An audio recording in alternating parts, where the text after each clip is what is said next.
di dunia. Adapun hukum akhirat tentu mereka tetap dituntut di akhirat nanti, ya, dituntut keislamannya beserta dengan seluruh amalan, seluruh syariat-syariat yang ada di dalam Islam. Kewajiban-kewajiban yang ada di dalam Islam akan dituntut kepada mereka nanti di hari kiamat.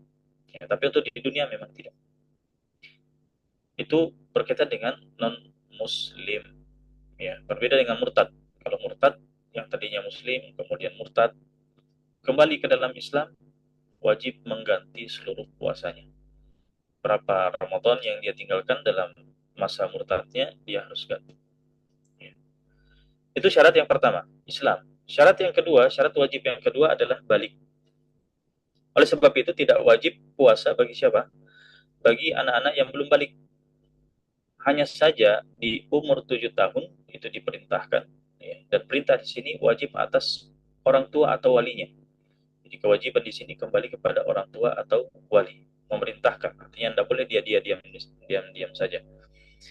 Kapan dia diam-diam saja, anaknya sudah umur 7 tahun, ya, maka justru yang berdosa adalah orang tua atau walinya. Itu diperintahkan. Kalau memang anak tersebut mampu berpuasa. Mampu berpuasa. Kalau di umur 10 tahun belum juga puasa, ya, maka boleh dipukul. Boleh dipukul. Dan pukul yang dimaksud di sini adalah pukulan takdib, pelajaran ya, pengajaran, bukan ta'zib, bukan hukuman menyiksa. Dan itu pun kalau dia mampu berpuasa. Jadi kembali kepada kemampuan anak itu berpuasa. Umur 7 tahun diperintahkan jika sudah dipandang sudah mampu, begitu juga umur 10 tahun kalau belum puasa juga maka dipukul. Ya. Kalau memang dia mampu. Itu syarat yang kedua. Syarat wajib yang ketiga adalah al-aklu, artinya berakal. Berarti tidak wajib puasa bagi siapa? Bagi orang gila. Ya, orang gila tidak wajib berpuasa. Syarat yang keempat disebutkan oleh penulis adalah al-qudratu ala sawmi, kemampuan untuk berpuasa. Dan berbicara tentang kemampuan ini berbicara tentang baik kemampuan fisik maupun kemampuan dari sisi syar'i. Ya. Untuk kemampuan fisik berarti yang tidak mampu secara fisik itu tidak wajib. Seperti siapa? Seperti orang tua yang sudah renta, ya, sudah sangat tua. Atau yang kedua, orang yang sakit dan sakitnya itu kecil kemungkinan sembuh. Artinya harapan kesembuhannya itu sudah kecil, sedikit. Istilahnya la yurja syifa'uhu wa burruhu. Tidak diharapkan lagi kesembuhannya. Baik kalau sudah divonis misalnya. Maka untuk orang seperti ini itu tidak wajib berpuasa. Dan konsekuensinya nanti sisa dia fidyah saja. Fidyah. Begitu juga tidak wajib untuk berpuasa bagi yang tidak mampu secara syariat. Ya, artinya mungkin fisiknya mampu tapi syariat melarang.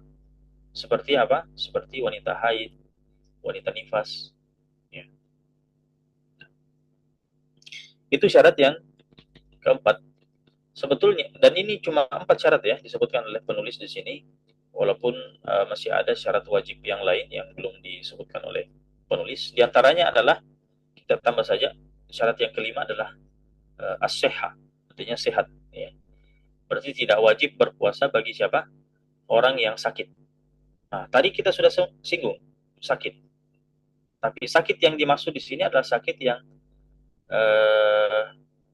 kalau istilah fuqaha al-maridu maradan yubihut tayammum.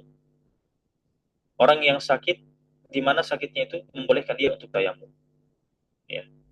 Jadi kalau dia khawatir terhadap dirinya, khawatir terhadap anggota badannya, ya, maka atau khawatir misalnya kalau dia puasa sakitnya eh, lambat sembuh atau sakitnya semakin parah, maka eh, boleh untuk dia tidak berpuasa.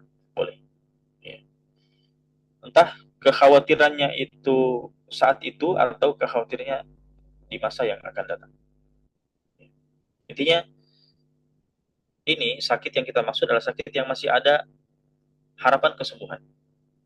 Beda dengan yang pertama tadi, ya, yang memang tidak ada harapan kesembuhan lagi, itu nanti konsekuensinya fidya. Tapi ini konsekuensinya adalah kodok. Kalau dia sudah sembuh, dia wajib mengkodok. Itu syarat yang kelima, tidak disebutkan oleh penulis. Syarat yang keenam adalah uh, mukim, ya. Syarat yang keenam adalah mukim. Berarti tidak wajib puasa bagi siapa? Bagi musafir, ya. Bagi musafir. Contohnya sekarang ini Ustaz Yusron, ya. Ustaz Yusron lagi safar, Masya Allah. Semoga Allah Subhanahu wa taala menjaga beliau, senantiasa menjaga beliau dimanapun berada. Nah, musafir itu tidak wajib berpuasa. Ya. Jadi mukim itu syarat wajib. Mukim syarat wajib. Tidak wajib bagi seorang musafir. Ya. Faman kana minkum maridan au ala safar. Ya. Maka boleh dia berbuka. Ya. Fa'iddatum min ayyamin ukhar. Maka baginya boleh mengganti di hari yang lain. Cuma berkaitan dengan musafir, tadi kita katakan puasa itu tidak wajib bagi musafir dengan syarat, ya, safarnya itu adalah safar yang memang memenuhi syarat-syarat safar. Ya. Dari segi hukum, syarat safarnya apakah syarat mubah atau uh, safar maksiat. Kalau safar maksiat, safar yang tujuannya misalnya mau bermaksiat, mau pergi mencuri, misalnya mau melakukan perbuatan dosa, maka kita katakan tidak berlaku baginya keringanan-keringanan dalam syariat. Tidak boleh menjamak sholatnya, tidak boleh, ya, eh, meninggalkan puasa dan seterusnya. Kenapa? Karena kalau diberikan keringanan berarti sama saja kita membantu dia dalam eh, tujuan safarnya, yaitu bermaksiat. Nah, dari segi jarak juga, ya, ada yang mengatakan 81, ada yang mengatakan 82 kilo, ya, itu. Baik. Berbicara juga tentang safar, seorang yang musafir itu boleh berbuka kalau dia telah melakukan safar sebelum terbitnya fajar. Dia melakukan safar sebelum terbitnya fajar. Nah, contohnya tadi, misalnya Ustaz Yusron, ya, Ustaz Yusron itu melakukan safar sebelum fajar, ya, masuk waktu subuh. Anggaplah sekarang Ramadan, boleh bagi Ustaz Yusron untuk tidak berpuasa. Kenapa? Karena status safar itu sudah beliau sandang sebelum masuknya kewajiban puasa. Masuknya kewajiban puasa kan itu masuknya fajar. Ya. Tapi kalau misalnya Ustaz Yusron eh, apa namanya sahur, ya, misalnya di Makassar, kemudian sholat subuh, baru berangkat safar, maka dalam perjalanannya itu tidak bisa berbuka dengan alasan safar. Tidak bisa berbuka karena alasan safar. Kenapa? Karena suatu ibadah ketika bertemu antara mukim dan safar, maka gulliba fiha janib al-hadar. Artinya sisi safarnya itu mendominasi, ya, sisi safarnya itu mendominasi. Maka kita katakan bagi seorang musafir, ya, boleh baginya untuk dia berbuka dengan apa namanya, rukhsah, keringanan safar ini dengan tiga syarat tadi. Pertama, safarnya adalah safar yang memang memenuhi apa namanya jarak, ya. Kemudian safarnya adalah safar mubah, bukan safar maksiat. Ya. Tapi mungkin ada yang bertanya, bagaimana dengan safar makruh? Dia berangkat safar tapi tujuannya makruh. Kita katakan tetap boleh. Dia apa namanya? Mengambil keringanan dalam syariat selama bukan maksiat, ya. Kan beda antara maksiat dengan makruh, ya. Beda. Baik. Itu syarat yang kedua. Dan syarat yang ketiga tadi adalah dia berangkat dan meninggalkan batas kotanya, ya, itu sebelum fajar. Adapun yang berangkat setelah subuh, setelah fajar atau siang hari, tidak boleh dia berbuka puasa.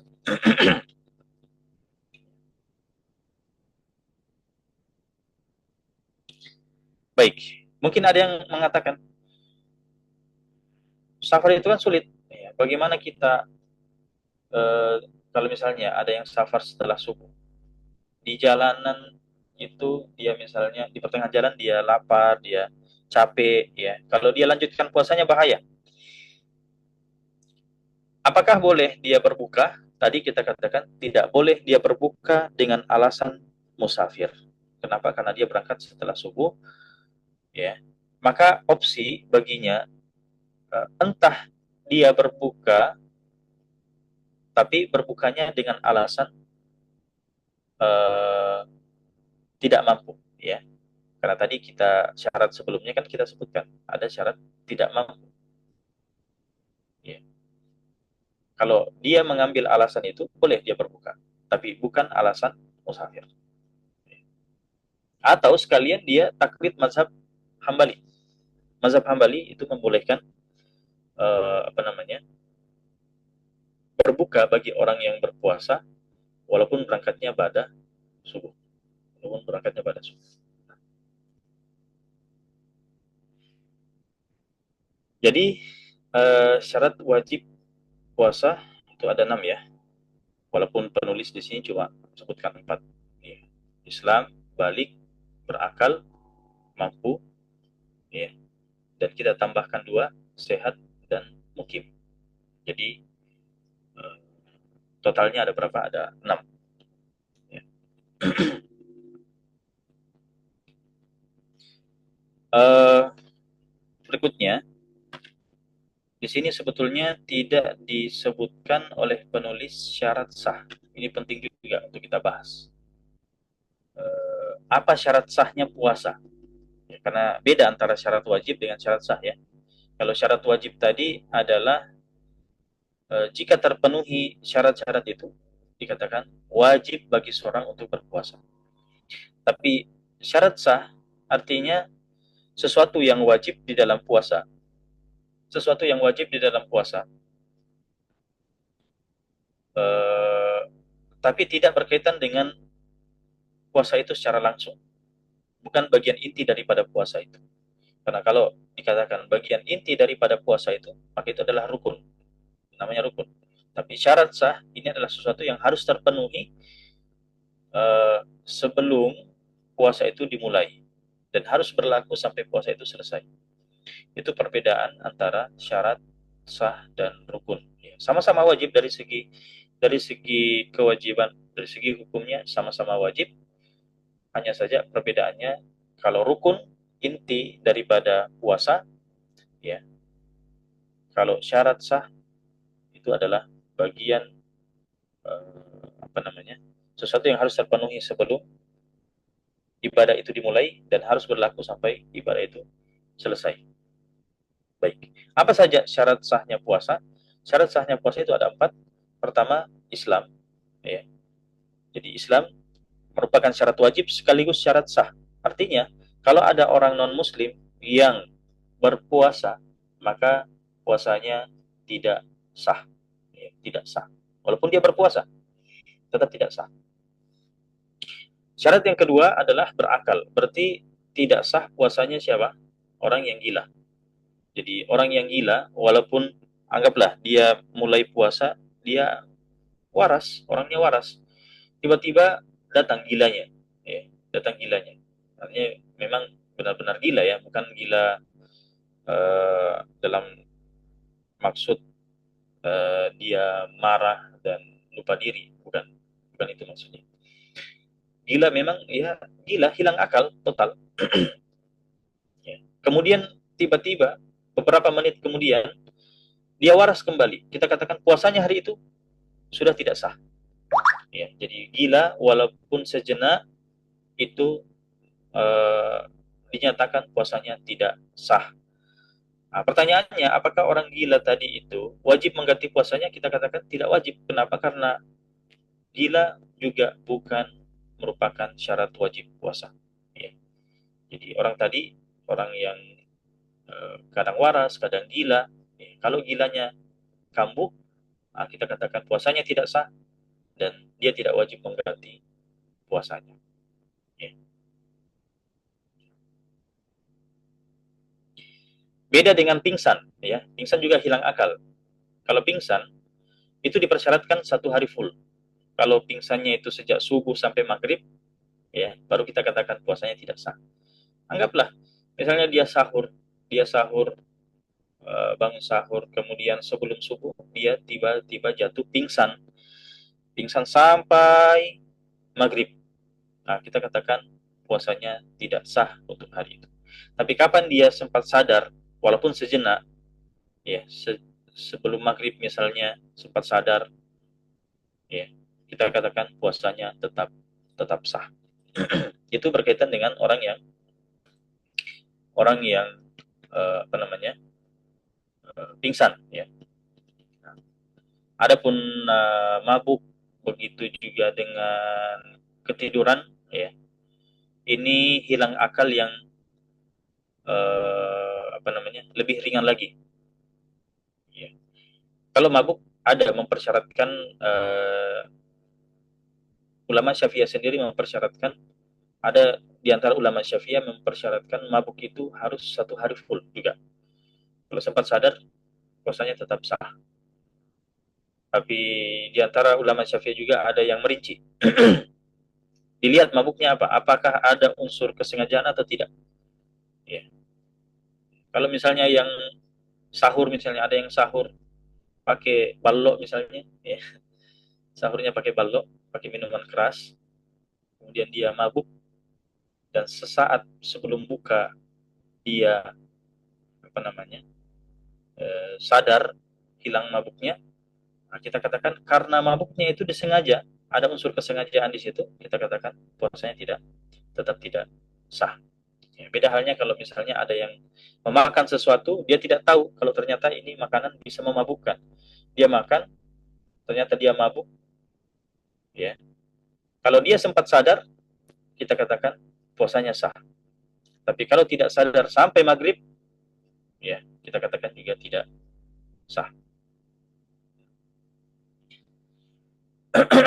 Itu berkaitan dengan hilang akal, ya.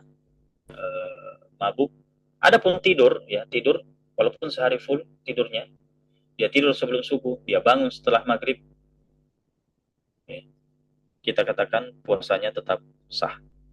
Orang ketiduran puasanya tetap sah walaupun tidur sepanjang hari. Tapi dia wajib mengkodok sholat-sholatnya, ya. Nah, itu syarat sah yang kedua, berakal, dan syarat sah yang ketiga adalah suci dari haid dan nifas.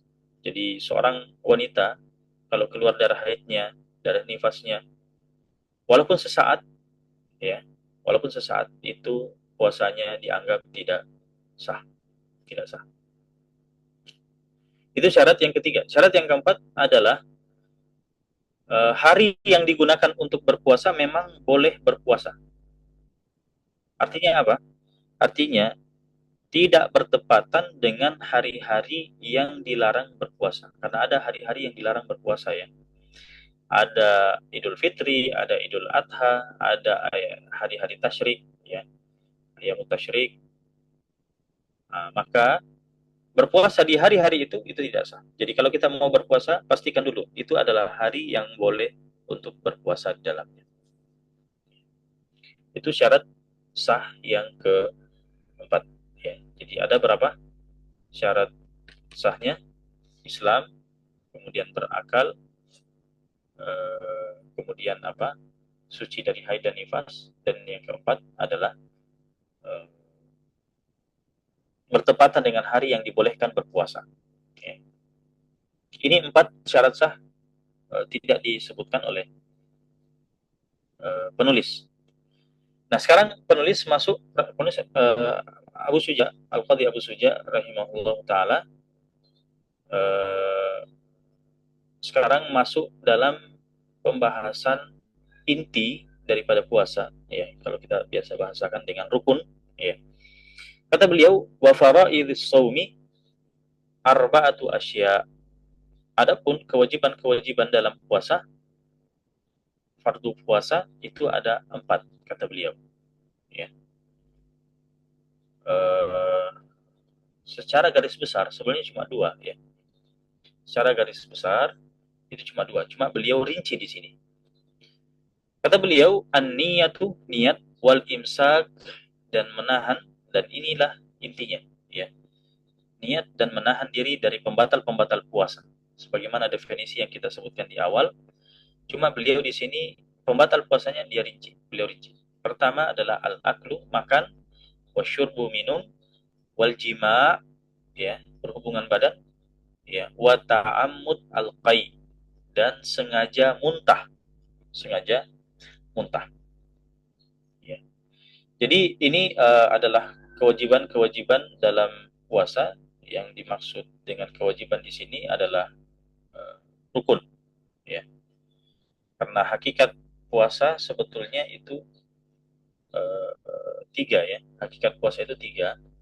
Pertama adalah niat, kemudian menahan diri dari segala pembatal-pembatal puasa, dan yang ketiga adalah orang yang berpuasa, ya, orang yang berpuasa. Karena puasa itu tidak ada wujudnya puasa itu tanpa orangnya, ya. Beda dengan sholat misalnya, sholat itu bisa kita bayangkan walaupun tanpa orangnya, tapi puasa itu memang tidak ada hakikatnya kecuali ada orang yang berpuasa. Makanya ulama Syafi'iyah sendiri kalau disebutkan rukun-rukun puasa disebutkan ada 3. Niat, kemudian menahan diri dari segala pembatal puasa, dan yang ketiga adalah orang yang berpuasa. Dan penulis di sini tidak menyebutkan yang ketiga orangnya, ya. Nah, tapi berbicara tentang orang yang berpuasa itu tadi pembahasannya. Pembahasannya adalah syarat wajib dan apa namanya, berkaitan dengan syarat sah. Baik.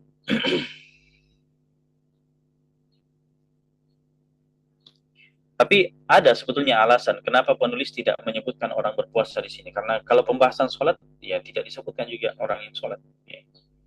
Artinya ketika membahas rukun-rukun sholat, tidak disebutkan orang yang sholat. Tapi sebagaimana sebutkan tadi, ulama Syafi'iyah sendiri banyak yang menyebutkan as-shaim, orang yang berpuasa itu sebagai rukun di antara rukun-rukun puasa, karena alasan tadi. Baik, itu rukun yang berapa tadi?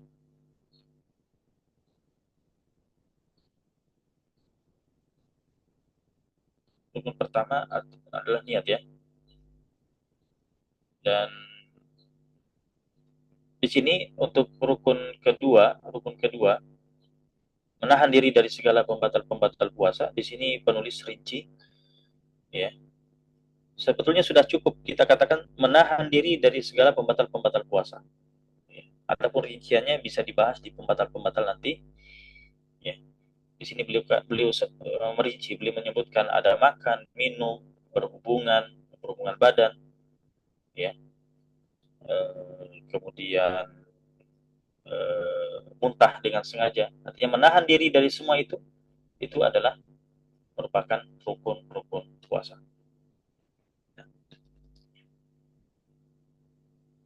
Jadi kalau penulis di sini sebutkan 4, hakikatnya cuma 3. Ya, hakikatnya cuma 3 atau 2 kalau kita hilangkan orang yang berpuasa. Baik, saya jelaskan dulu berkaitan dengan rukun yang pertama. Rukun yang pertama adalah an-niyah, niat.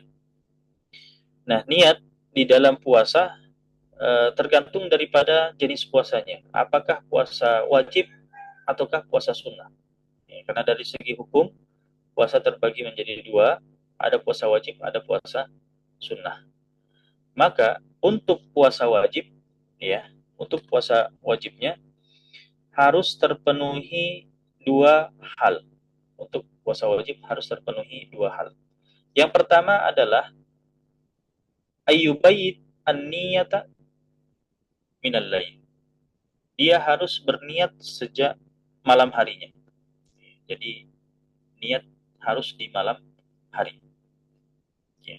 Ini berdasarkan sabda Nabi Shallallahu Alaihi Wasallam, la siyama liman lam yubayyitin niyata minal laili.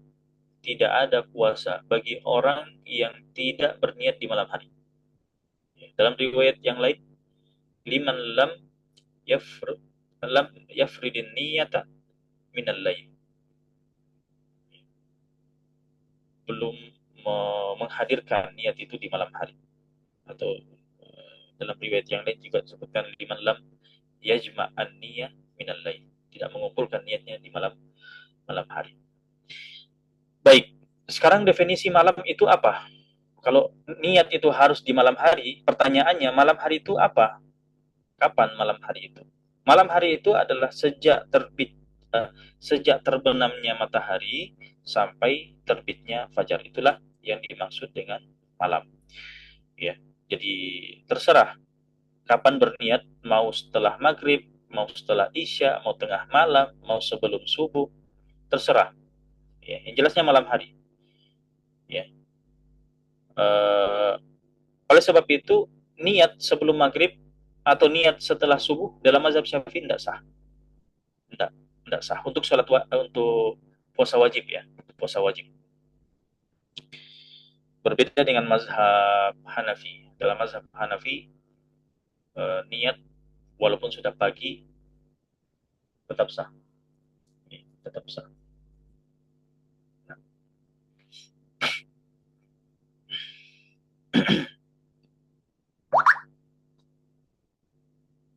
Jadi kalau misalnya dia berniat saat apa namanya, pas berbuka, ya, pas berbuka, dia niat puasa untuk besok, ya kita katakan niatnya sah. Jadi harus berniat di malam hari itu.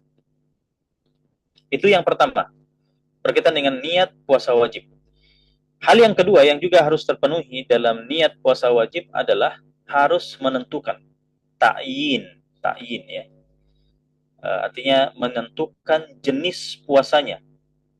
Kenapa? Karena berbicara tentang puasa wajib dari segi jenisnya itu banyak, ya.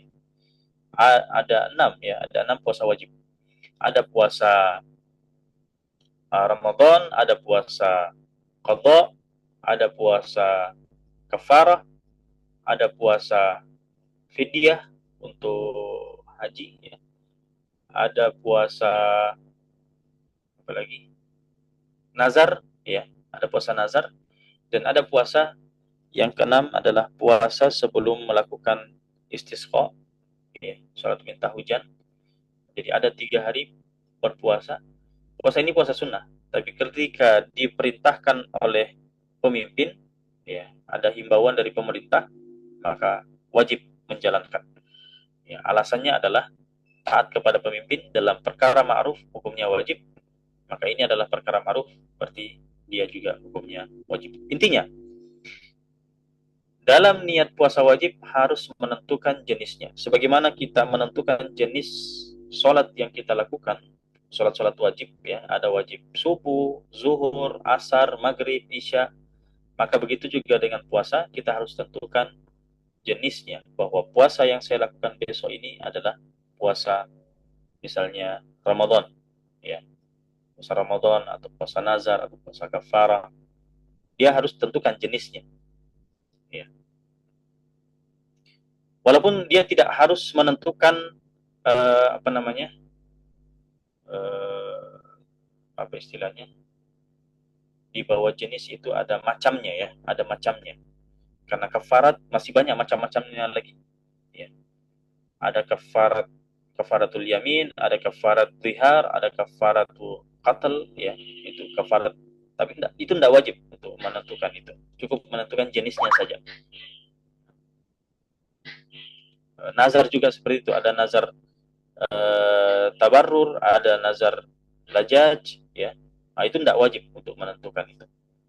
Ya. Jadi yang ditentukan cukup apa? Menentukan cukup jenisnya saja. Dan ini harus dilakukan setiap hari. Ya. Untuk Ramadan misalnya yang 29 atau 30 hari, setiap hari kita harus berniat. Kenapa? Karena hari tertentu itu adalah ibadah tertentu. Beda dengan ibadah besok dan lusa dan seterusnya. Ya. Uh, jadi niatnya harus setiap malam kalau begitu. Dalam bulan suci Ramadan, niatnya harus setiap malam. Berbeda dengan Malikiyah. Kalau Malikiyah itu mengatakan bahwa cukup niatnya untuk Ramadan, cukup niatnya itu di awal bulan saja untuk berpuasa 1 bulan ya ke depan. Di malam pertama sudah niat untuk 1 bulan ke depan. Dan ulama Syafi'iyah sendiri itu banyak yang apa namanya merekomendasikan untuk taklid mazhab Maliki di awal Ramadan, maksudnya di malam pertama Ramadan, sebagai bentuk ihtiyat, sebagai bentuk kehati-hatian. Kenapa? Karena eh, jangan sampai di malam tertentu kita kemudian lupa berniat. Karena kalau eh, konsekuensi mazhab Syafi'i, ada malam tertentu yang kita lupa berniat misalnya, ya sudah, hari itu puasa kita dianggap tidak sah. Berarti harus mengqadha, harus mengganti. Ya. Beda halnya kalau misalnya kita sempat taklid mazhab Maliki, ya, kita niatkan di awal malam Ramadan, malam pertama, kita katakan, saya niatkan puasa untuk 1 bulan penuh, Ramadan 1 bulan penuh. Maka jika terjadi kelupaan atau ya tidak sempat kita berniat di malam-malam tertentu, maka boleh untuk kita apa namanya, tidak ada konsekuensi untuk mengganti, tidak ada konsekuensi untuk mengganti. Itu dianggap sah. Kenapa? Kita sudah taklid mazhab Maliki. Nah, dengan tetap hati-hati ya, untuk setiap malam kita tetap berniat, karena itu yang wajib dalam mazhab Syafi'i sebagai bentuk kehati-hatian. Jadi menggabungkan dua pendapat ini bentuk kehati-hatian. Nah, ini masalah sangat penting ya, makanya di masjid-masjid itu ada yang kalau sholat tarwih atau bangkit sholat witir itu sudah mengingatkan memang ya untuk berniat puasa besok, bahkan diajarkan, biasanya diajarkan ya, nawaitu sauma ghadin an Ramadan dan seterusnya. Dan itu bukan bid'ah ya, sebagian orang terlalu ekstrim juga mengatakan apalagi ini. Dan itu bukan bid'ah. Memang benar niatnya itu di hati. Niat itu di hati. Adapun lisan, lisan di sini bukan niat. Lisan hanya membantu hati untuk berniat. Ya. Yusa'id al-lisanu al-qalba. Supaya lisan membantu hati untuk berniat. Jadi dia cuma semacam wasilah, semacam perantara saja lisan itu. Tetap intinya di hati. Jadi kalau dia adalah wasilah, berarti dia bukan ibadah yang berdiri sendiri, ya, dan tidak bisa dihukumi sebagai bid'ah. Adapun orang mengingatkan, ya namanya mengingatkan itu kan boleh kapan saja.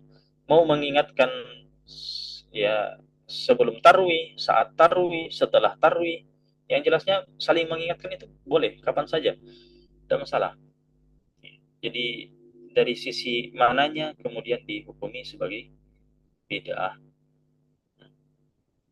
Justru kalau ada yang mengatakan tidak boleh mengingatkan niat berniat, wah, justru ini yang dipertanyakan. Mana dalilnya tidak boleh mengingatkan? Baik, saya lanjut saja.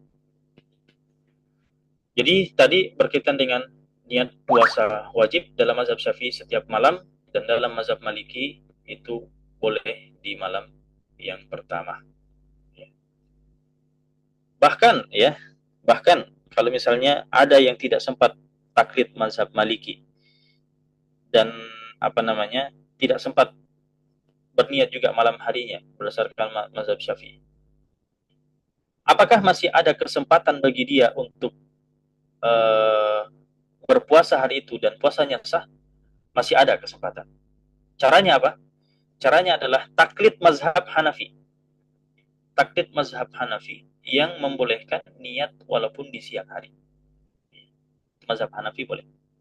Ya, jadi kita ini sebagai mukallid, ya, sebagai mukallid boleh taklid mazhab ini, taklid mazhab itu. Yang penting cara taklidnya benar. Maksud saya gimana? Kalau kita taklid mazhab Maliki, ya, maka konsekuensi-konsekuensi dalam mazhab Maliki kita akan ikuti juga. Apa-apa yang wajib dalam mazhab Maliki itu harus kita ikuti juga. Kalau kita taklid mazhab Hanafi, berarti puasa kita pada saat itu, ya kita harus ikuti aturan main mazhab Hanafi bagaimana. Nah ini panjang pembahasannya kalau kita mau bahas fikih puasa versi setiap mazhab, wah ini panjang pembahasannya. Ini mazhab Syafi'i saja belum selesai. Baik, itu kalau puasa wajib. Adapun puasa sunnah, ya, adapun puasa sunnah, maka puasa sunnah boleh walaupun di siang hari. Ya, artinya tidak wajib berniat di malam hari.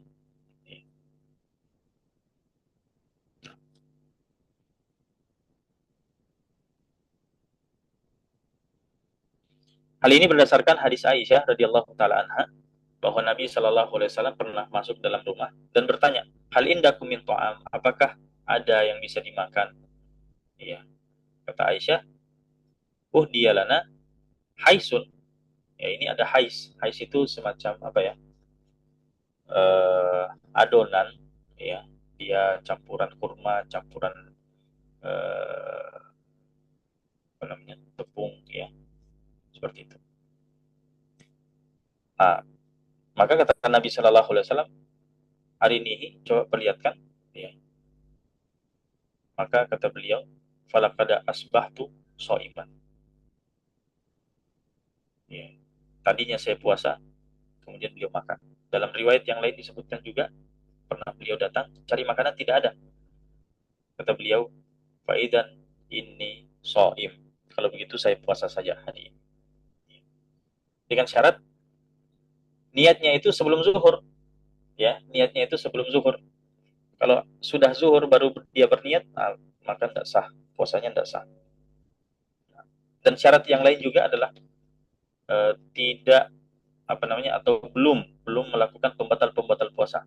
Adapun yang sudah ngopi pagi harinya, ya, minum teh, minum atau makan bubur ayam, nasi kuning pagi hari, siang-siang cari makanan, mengatakan kalau begitu tidak ada makanan, kalau begitu saya puasa. Nah, ini tak bisa, ya. Apa? Karena sudah batal puasanya sejak pagi. Baik.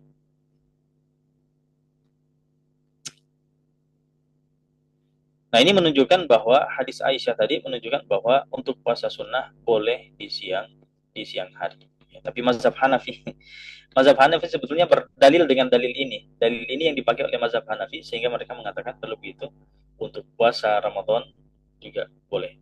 Ya, tapi mazhab Syafi'i mengatakan tidak. Ini berkaitan dengan puasa sunnah.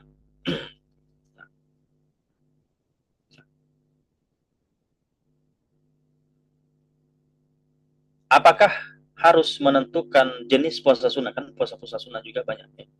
Kalau kita mau puasa sunnah, apakah kita harus menentukan jenisnya juga sebagaimana puasa wajib? Untuk puasa sunnah itu tidak wajib, kecuali jika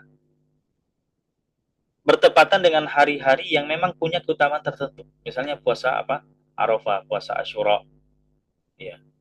Maka dari segi niat boleh siang hari, ya.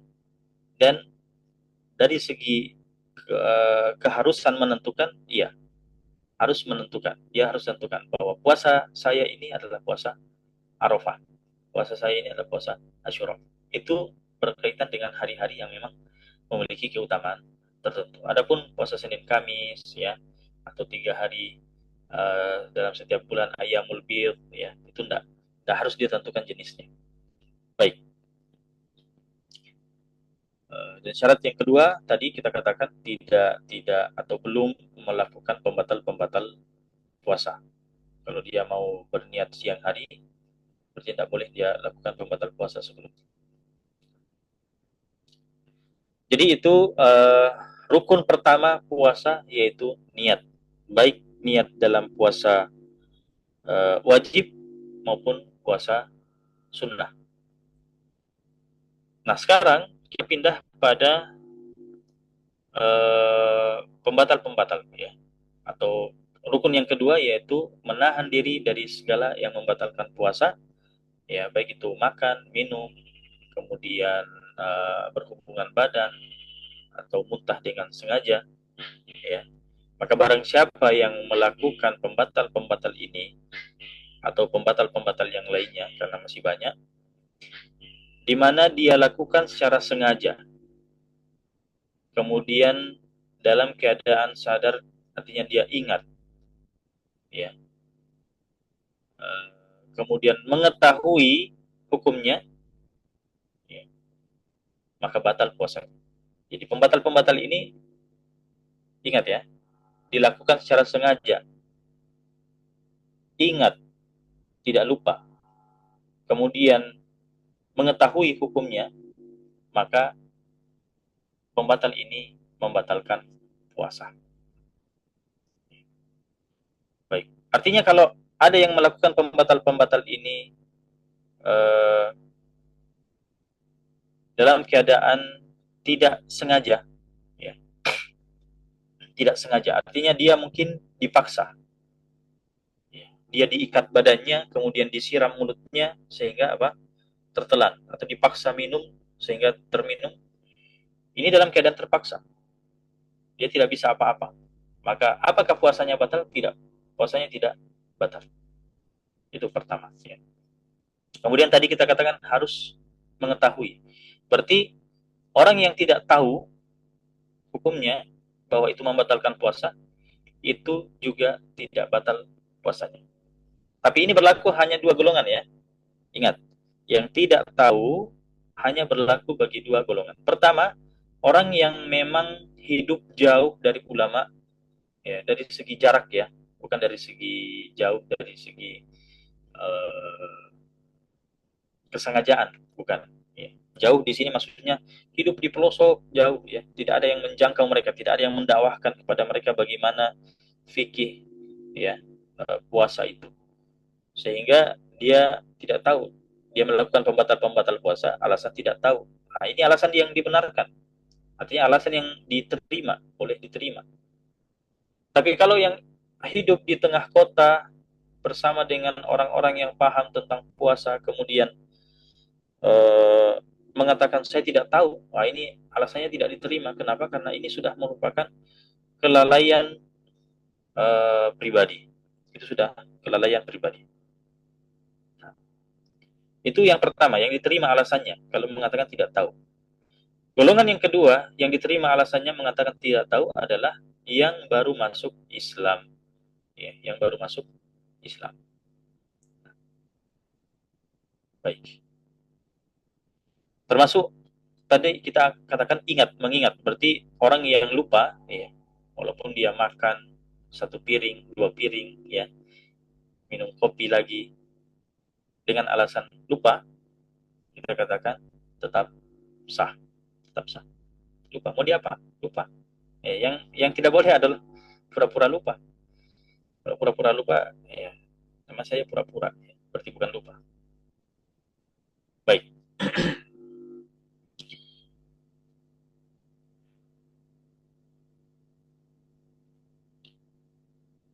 Bahkan lupa ini berlaku bukan cuma makan dan minum, semua pembatal-pembatal puasa tadi ya, termasuk, mohon maaf, berhubungan badan.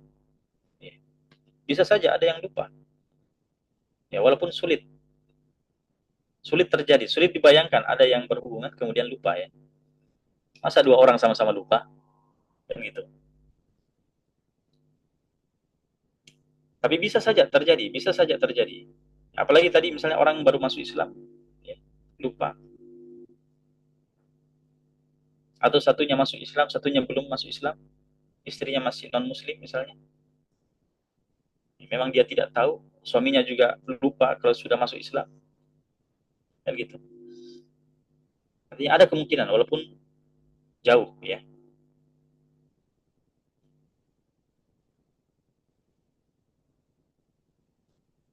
Baik.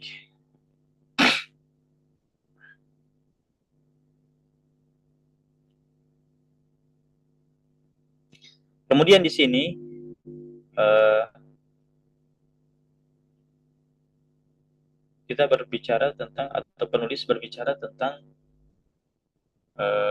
walladzi yuftiru bihi shaim asyaratu asya. Yang bisa membatalkan puasa itu ada 10. Sini sebutkan pembatal-pembatal puasa. Kata penulis, ma wasala amdan ilal jaufi. Ma wasala amdan ilal jauf. Ya. Sesuatu yang masuk ke dalam tubuh secara sengaja. Ya, al-jauf itu artinya rongga dalam tubuh. Awil ra'si, atau masuk ke dalam kepala. Ya, karena di kepala ini ada rongga juga. Maka kata beliau, fakullu ainin, maka segala ain. Ain itu artinya sesuatu walaupun sangat kecil ya. Fakullu ainin wasalat ilal jaufi, segala sesuatu ya, yang masuk ke dalam rongga tubuh min manfadin maftuh, melalui rongga terbuka ya. Jadi masuk ke dalam ruang tubuh melalui rongga terbuka. Fa innaha tubtilu asyam, maka itu membatalkan puasa. Baik. Tadi di sini penulis mengatakan ain. Ain itu artinya sesuatu yang sangat kecil ya, sesuatu yang sedikit, walaupun pada dasarnya tidak dimakan. Jadi tidak selamanya makanan, walaupun sesuatu yang kecil yang tidak dimakan. Ya. Batu kecil misalnya, termasuk. Nah itu kalau masuk dalam rongga ruang tubuh melalui rongga terbuka. Rongga terbuka tadi apa saja? Ya.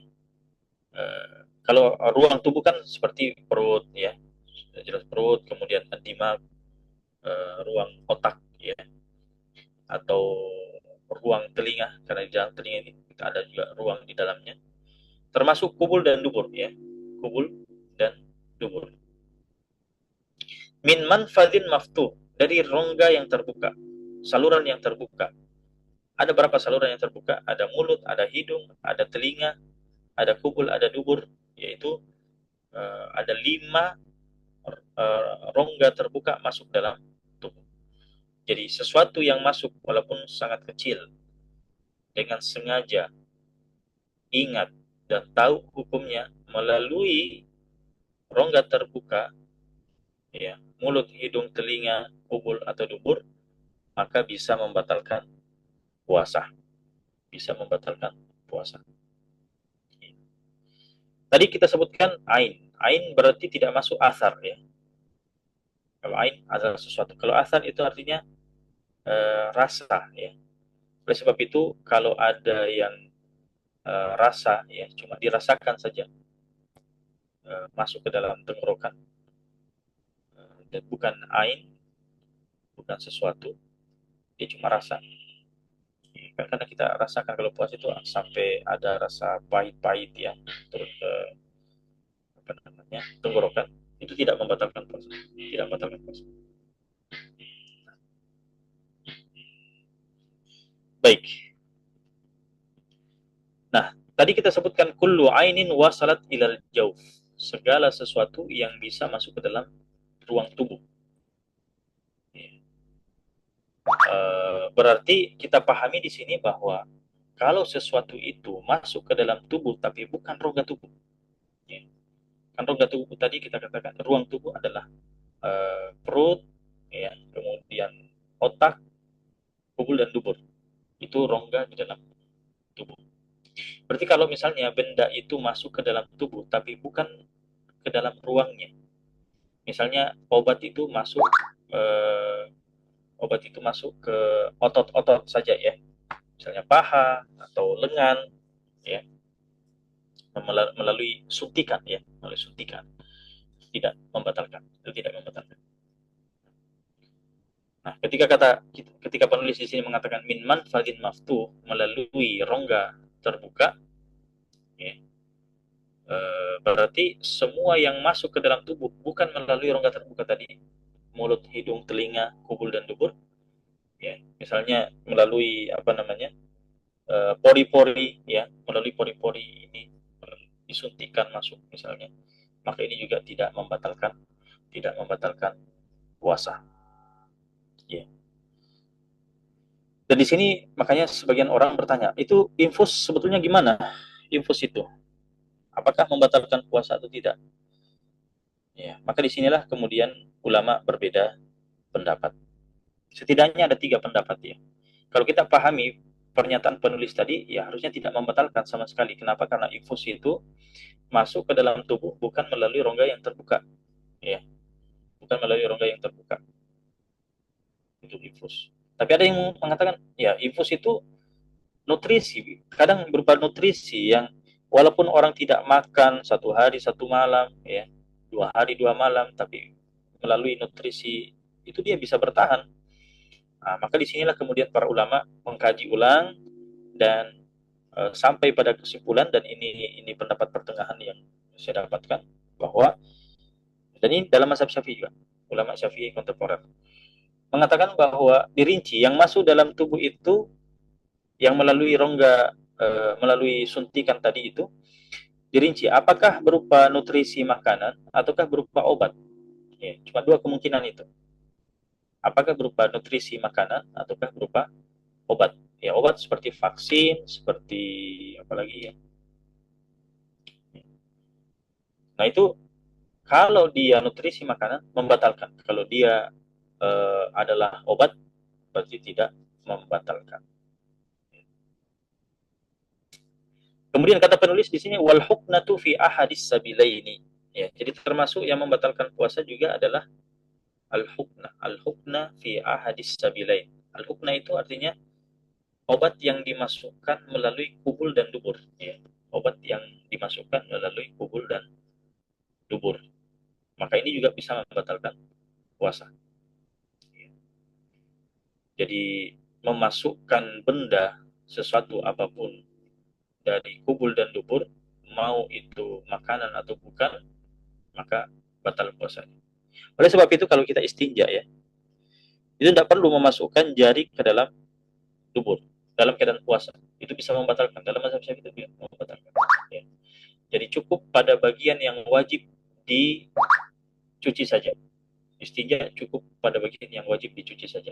Adapun memasukkan jari sampai ke dalam, itu bisa membatalkan puasa dalam mazhab Syafi'i.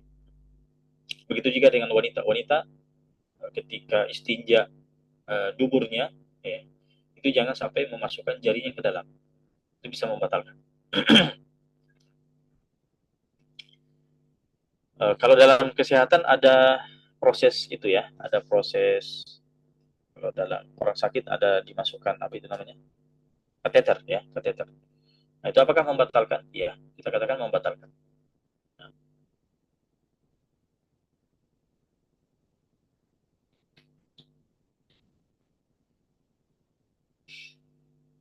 kemudian kata penulis al-qai'u amdan, muntah dengan sengaja. Ini juga membatalkan puasa.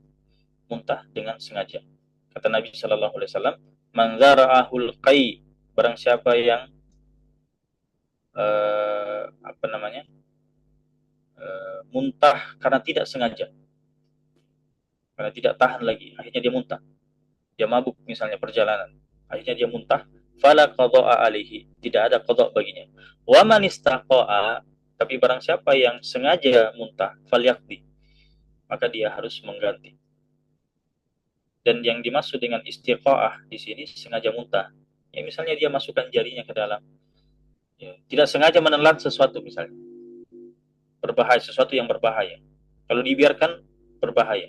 akhirnya dia muntahkan, dia terpaksa masukkan jarinya untuk muntah, maka kita katakan puasanya batal. Tapi apakah dia berdosa? Tidak berdosa. Kenapa? Karena kalau dia biarkan berbahaya. Ya. Jadi kalau ada uzur seperti itu, boleh untuk dia lakukan dan tidak berdosa, tapi konsekuensinya tetap mengganti puasanya. Kemudian yang ketiga adalah al-wat'u amdan, sengaja berhubungan badan. Ya, jadi diantara pembatal puasa adalah berhubungan badan. Bahkan ini adalah pembatal yang paling paling besar ya. Pembatal yang paling besar membatalkan puasa dengan berhubungan badan, dan itu ada hukumnya tertentu. Ada hukumnya tertentu. Ya. Termasuk nanti kita akan jelaskan itu. Termasuk di sini al-inzal an mubasyarah. Al-inzal an mubasyarah artinya maninya keluar ya, dan disertai dengan sentuhan. Ya. Jadi kalau dia sentuh istrinya atau dia sentuh sendiri kelaminnya tanpa adanya penghalang, kemudian keluar mani, maka membatalkan puasa. Ya. Tapi kalau yang keluar misalnya yang lain, bukan mani, ya keluar mazi misalnya. Mazi ini kan cairan yang keluar ketika syahwat, bangkit syahwat ya. Kita katakan belum batal. Mazi, keluar mazi itu tidak batal. Yang batal adalah mani. Ya. Tapi kalau misalnya maninya keluar itu bukan karena sentuhan. Dia tidur misalnya, tiba-tiba mimpi basah. Atau dia melihat sesuatu, tiba-tiba keluar tanpa sentuhan. Atau memikirkan sesuatu, keluar tanpa sentuhan maninya. Kita katakan tidak batal, tidak batal. Yang keluar adalah ketika disertai sentuhan. Ya, ada sentuhan di situ, maka membatalkan. Ketujuh yang membatalkan puasa juga adalah haid, keluar darah haid sejenak, ya, walaupun tidak satu hari full, itu langsung membatalkan. Begitu juga dengan nifas. Begitu juga dengan melahirkan. Melahirkan dikatakan batal puasanya. Begitu juga dengan gila. Adapun pingsan dan mabuk, tadi sebutkan al-igma was-sukut idza ta'adda bihima. Kalau ada unsur kesengajaan, maka batal puasanya. Begitu juga disebutkan oleh penulis di sini adalah ar-ridda anil Islam, murtad dari Islam juga membatalkan puasa. Ya. Selebihnya sekira karena waktu kita sudah 7.14 ya. Inti pembahasan puasa alhamdulillah kita sudah selesaikan. Sisa di sini disebutkan oleh penulis, tidak apa-apa saya sebutkan secara cepat saja. Adapun yang disunahkan dalam puasa ada 3 di sini disebutkan ya, sebetulnya banyak. Ada takjilul fitri, menyegerakan berbuka. Dengan catatan sudah yakin waktu sudah masuk. Waktu buka sudah masuk. Ya. Jadi yakin dulu waktu sudah masuk, kemudian segera berbuka. Jangan tunda-tunda lagi. Itu maksudnya. Kemudian sunnah yang kedua adalah takhir as-suhur, mengakhirkan sahur. Karena sahur kan itu dimulai sejak tengah malam sebetulnya. Sudah boleh. Setelah seperdua malam itu sudah boleh sahur, tapi afdolnya adalah diakhirkan. Tapi diakhirkan di sini bukan juga maksudnya sahur, sahur, sahur, sahur, kemudian sampai azan berkumandang. Enggak, bukan itu maksudnya. Artinya mengakhirkan sahur, tapi berhenti, ya, berhenti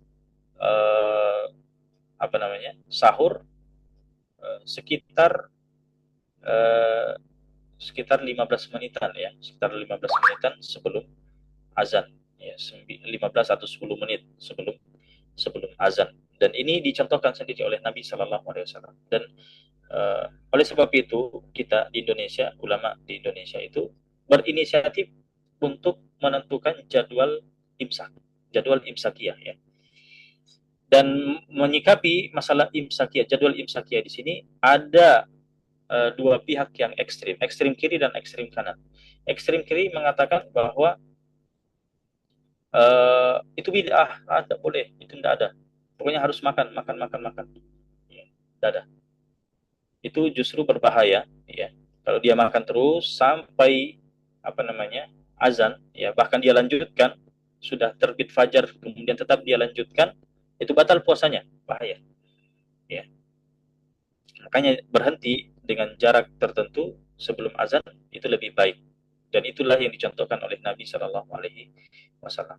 Tapi ada juga ekstrem kanan mengatakan pokoknya kalau sudah jadwal imsak tidak boleh lagi. Ya, misalnya ada yang sudah ada yang bangun terlambat, sisa melihat oh ini sisa 10 menit lagi uh, azan misalnya. Akhirnya dia karena sudah lihat waktu jadwal imsak, ini tidak boleh lagi makan. Tidak, silakan. Walaupun seteguk ya, seteguk gelas air minum, ya, tidak sempat makan lagi, lakukan karena waktu itu tetap masih boleh, tetap masih boleh. Jadi tidak boleh juga berkeyakinan bahwa tidak boleh lagi makan di jadwal imsak itu. Jadi beda. Jadi jadwal imsak yang dilakukan itu cuma kehati-hatian saja, ya, bukan apa namanya, bukan tidak boleh lagi makan. Tidak. Kemudian tarku al hujri minal kalam, ya, meninggalkan apa namanya berlebihan dalam berbicara, ya. Di bicara kita ini dikontrol juga dalam keadaan berpuasa. Kemudian wa yahrum siyamu khamsati ayyam. Tidak boleh puasa di 5 hari, ada 2 hari Id dan 3 hari tasyrik. Ya. Wa yukrahu saumu yaumis syakki, dan makruh hukumnya puasa yaumus syak. Tapi ini yang muktamad dalam mazhab Syafi'i ini haram, ya, bukan makruh. Illa ayyuwafiqa adatan lahu, kecuali jika bertepatan dengan kebiasaannya. Yaumus syak itu adalah hari 30 Sya'ban yang dimana ada informasi bahwa semalam hilal terlihat, ya, sehingga sebagian orang puasa, tetap puasa dengan maksud kehati-hatian, maka ini adalah dilarang, tidak boleh, haram hukumnya. Kecuali kalau memang dia masih punya utang puasa, dia qadha di hari itu, boleh, tidak masalah. Ya, termasuk sekarang ya, ini kan sudah lewat pertengahan Sya'ban, ya, itu kan ada larangan berpuasa di situ, ya. Tapi larangan ini berlaku bagi orang yang berlaku bagi puasa-puasa sunnah, bagi orang yang sebelumnya belum ada kebiasaan puasa sunnah, atau puasa sunnah yang tidak bersambung dengan awal Sya'ban atau pertengahan Sya'ban. Nah, ini ada rincian juga dalam masalah puasa setelah pertengahan Sya'ban. Tapi kalau mau mengqadha puasa, kesempatan sekarang ya. Kalau ada yang masih punya utang puasa, sebelum datang Ramadan berikutnya, lunasi segera. Baik. Kemudian terakhir, bagi waman wati'a fi nahari ramadhana amidan fil farji. Barang siapa yang berhubungan di bulan Ramadan amidan, dengan sengaja, fil farji, ya, pada kemaluan di sini umum ya, baik kemaluan dubur, kubul maupun dubur. Mau istri sendiri, ya, ataukah berzina, ya, waliyadzubillah, maka tetap jatuh hukuman ini. Fa'alaihi al-qadha wal kafarah, maka baginya qadha dan kafarah. Apa itu? Itqu raqabatin mu'minah, memerdekakan budak. Fa illam yajid, kalau tidak dapat, fasyamu syahraini mutatabi'ain, dia harus puasa 2 bulan berturut-turut. 2 bulan berturut-turut.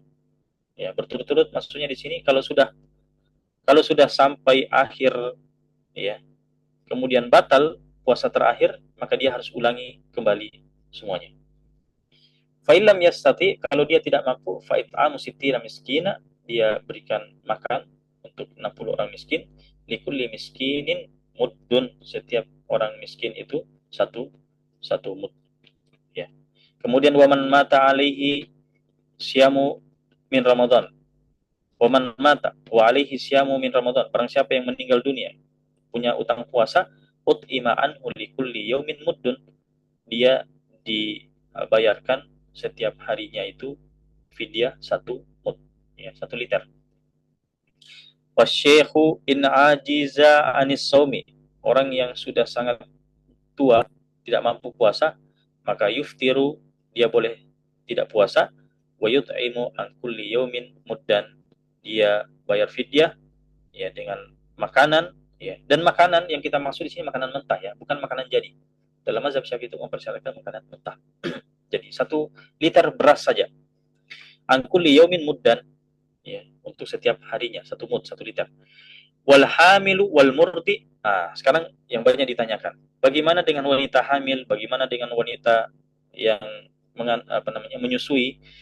Maka di sini ada rincian. In khafata ala anfusihima, kalau mereka khawatir terhadap diri mereka sendiri, maka aftarota, mereka berdua boleh berbuka, wa alaihimal qadha, maka mereka konsekuensinya adalah qadha, mengganti puasanya itu. Itu di di dimasukkan dalam kategori sakit ya.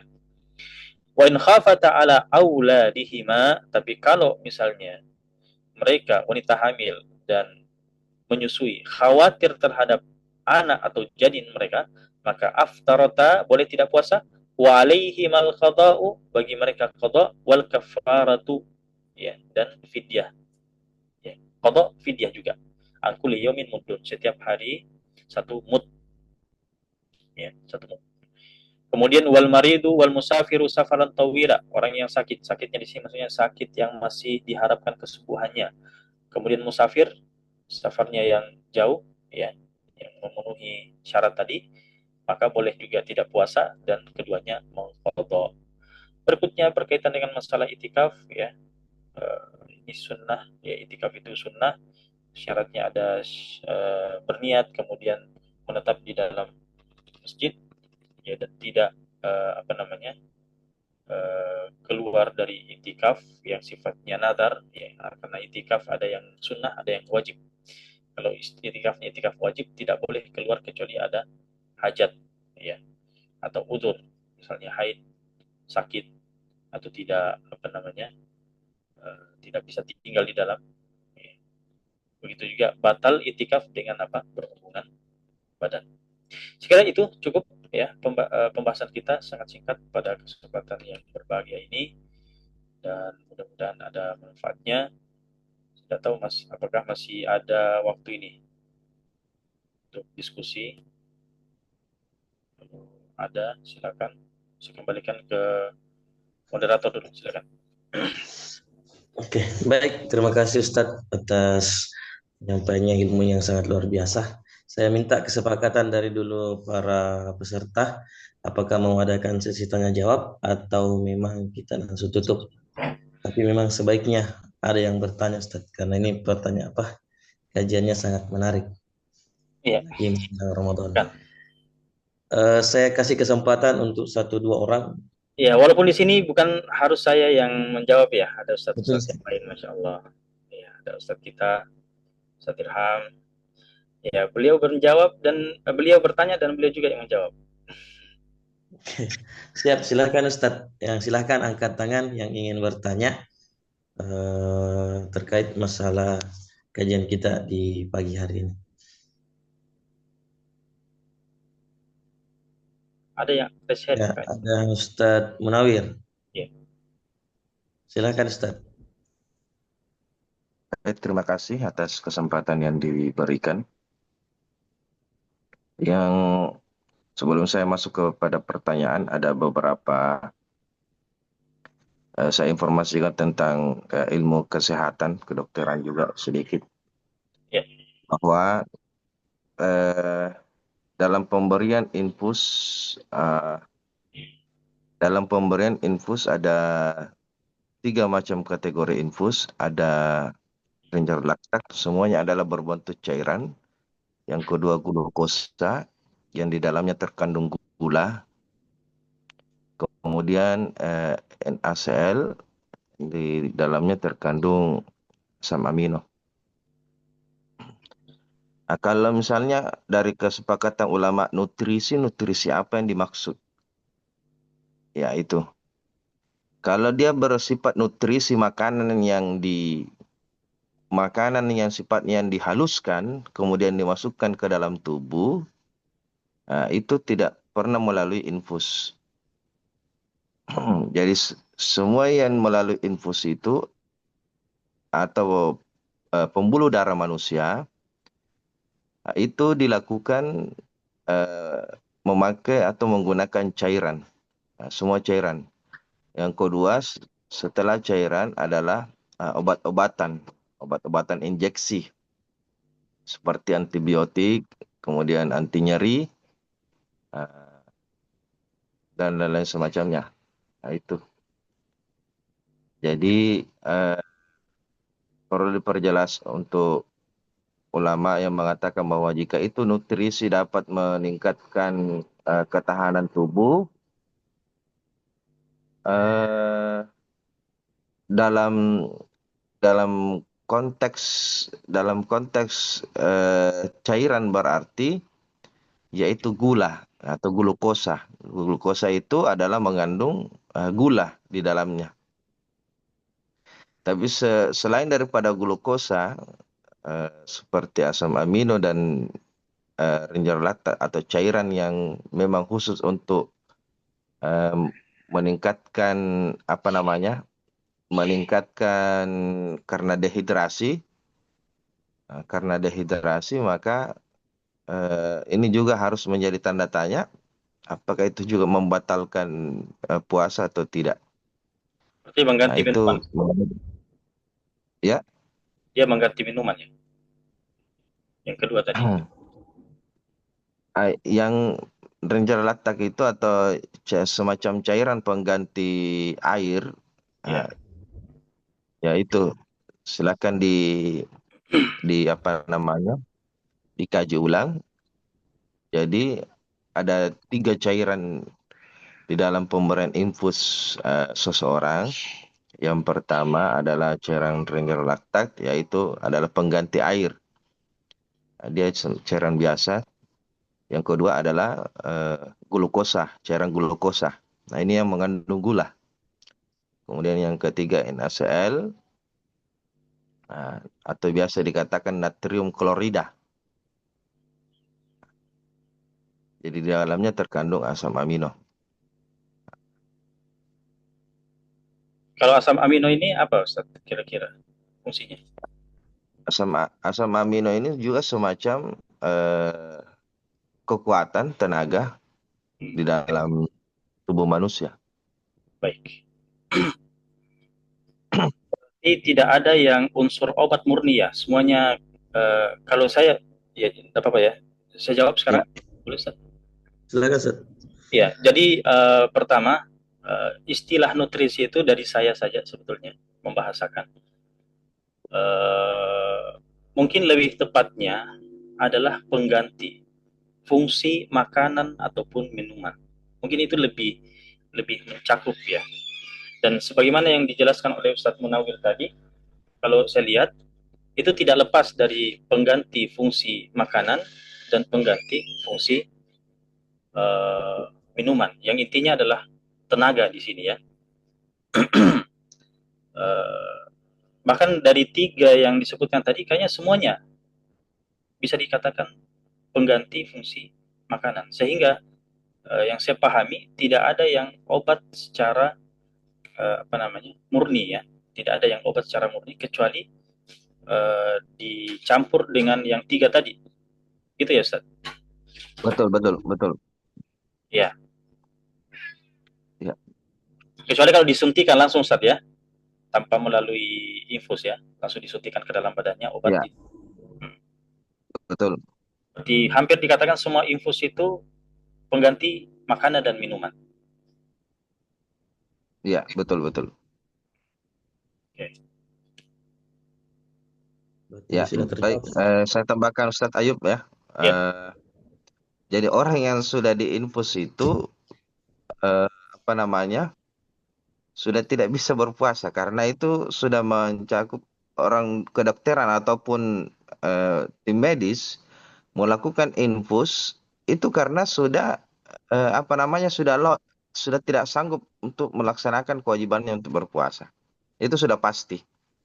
Orang sakit saja diinfus itu karena memang sudah dianggap perlu perawatan khusus. Baik. Iya. Iya. Jadi mungkin dalam kasus infus bisa kita katakan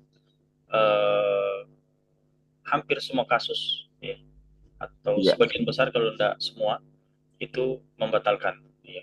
Kecuali dalam kasus-kasus tertentu, betul. misalnya suntikan, ya suntikan tanpa infus, vaksin misalnya, ya perlu disuntikan, Ya, vaksin boleh, vaksin boleh. ya. Dulu kita ada Jadi di musim pandemi itu ada apa itu namanya itu yang dimasukkan dalam hidung? Lagi nama dulu itu. Swab, swab. Swab ya. swab, Itu kalau dilihat masuknya itu masuk ke dalam pangkal hidung ya, kalau tidak salah.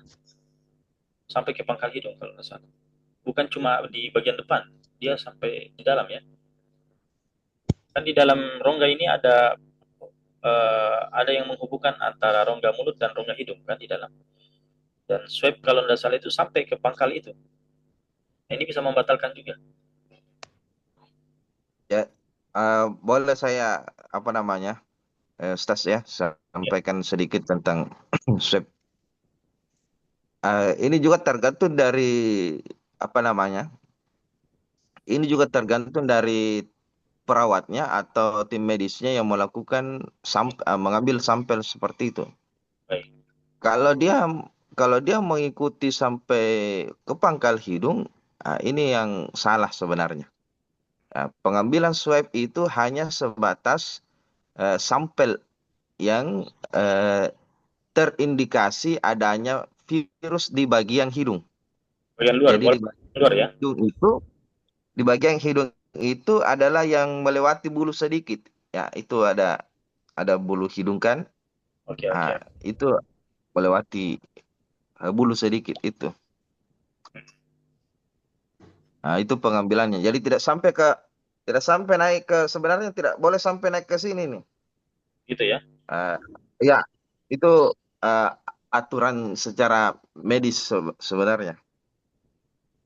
Baik, terima kasih Ustaz. Jadi Oke. sudah jelas ya berarti kesimpulannya Ustaz. Ya. Tidak ya, infus Ini saya mau juga tambahkan kepada Ustadz Ayub. Ada juga beberapa orang, misalnya ini yang di luar dari medis ya. Misalnya dia melakukan istinja, kemudian dia memasukkan tangannya sedikit untuk menghilangkan namanya apa ya istilah anunya itu kalau cacingan ya. Nah, karena biasa itu kan ada bakteri dari kalau misalnya belum bersih stinjaknya itu kan ada bakteri yang mengganggu untuk eh, apa namanya ada bakteri cacing. Bakteri cacing itu biasa ada. Makanya kebanyakan orang untuk menghindari itu saja Ustadz Ayub. Dia masukkan tangannya sedikit di daerah pangkal yang biasa ada cacing. Tidak sampai ke dalam ya. Kalau sampai ke dalam kan itu mungkin rawan. Boleh dijelaskan Ustaz Ayub, apakah juga Baik, termasuk membatalkan itu baik. atau gimana? Masalah istinja ini, Ustaz. Kan gini, eh, berbicara tentang dubur secara khusus ya. Dubur itu kan itu dia kalau kita dalam keadaan normal seperti ini, dia melipat ke dalam, ya, melipat ke dalam. Oke. Yang saya maksud tadi adalah ketika semua lipatan itu keluar, ya, semua lipatan itu keluar, sehingga memasukkan jari lebih daripada lipatan itu, itulah yang dimaksud masuk. Oh, Ya, iya, itulah yang iya. dimaksud masuk. Sehingga kalau maksudnya adalah memasukkan jari tapi masih seputar lipatan itu sendiri, ya kan lipatan ini keluar masuk Ustaz ya. Kalau masih sekitar lipatan itu, walaupun masuk ke dalam tapi masih seputar lipatan itu, ya bersama. Jadi lipatan itu masuk ke dalam bersamaan dengan jari. Ya, lipatan itu terlipat ke dalam dan masuk bersama dengan jari. Maka itu belum membatalkan. Tapi kapan lipatan itu keluar, kemudian jari masuk, nah berarti ini sudah dianggap masuk. Iya, iya. Jadi semua batasan lipatan tadi, walaupun di dalam, itu boleh dibersihkan. Bahkan itu yang wajib dibersihkan ketika istinja. Oke, Ustaz. Ada pertanyaan di via chat ini, Ustaz. Sudah jelas Ustaz, ya, Ustaz Munawir? Ya, ya. Sudah paham. Berarti batas sifat.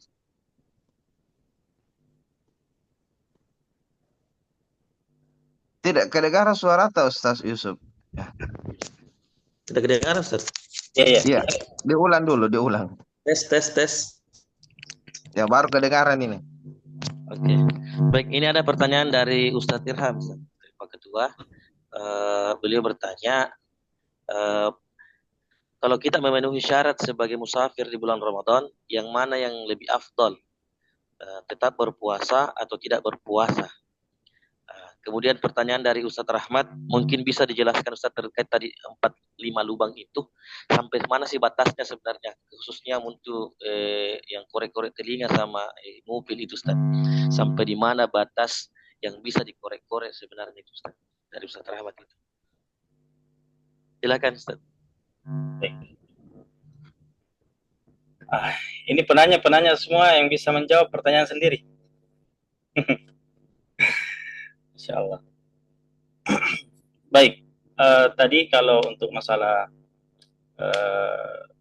musafir ya, kalau misalnya memenuhi syarat, mana yang lebih afdol, berpuasa atau tidak?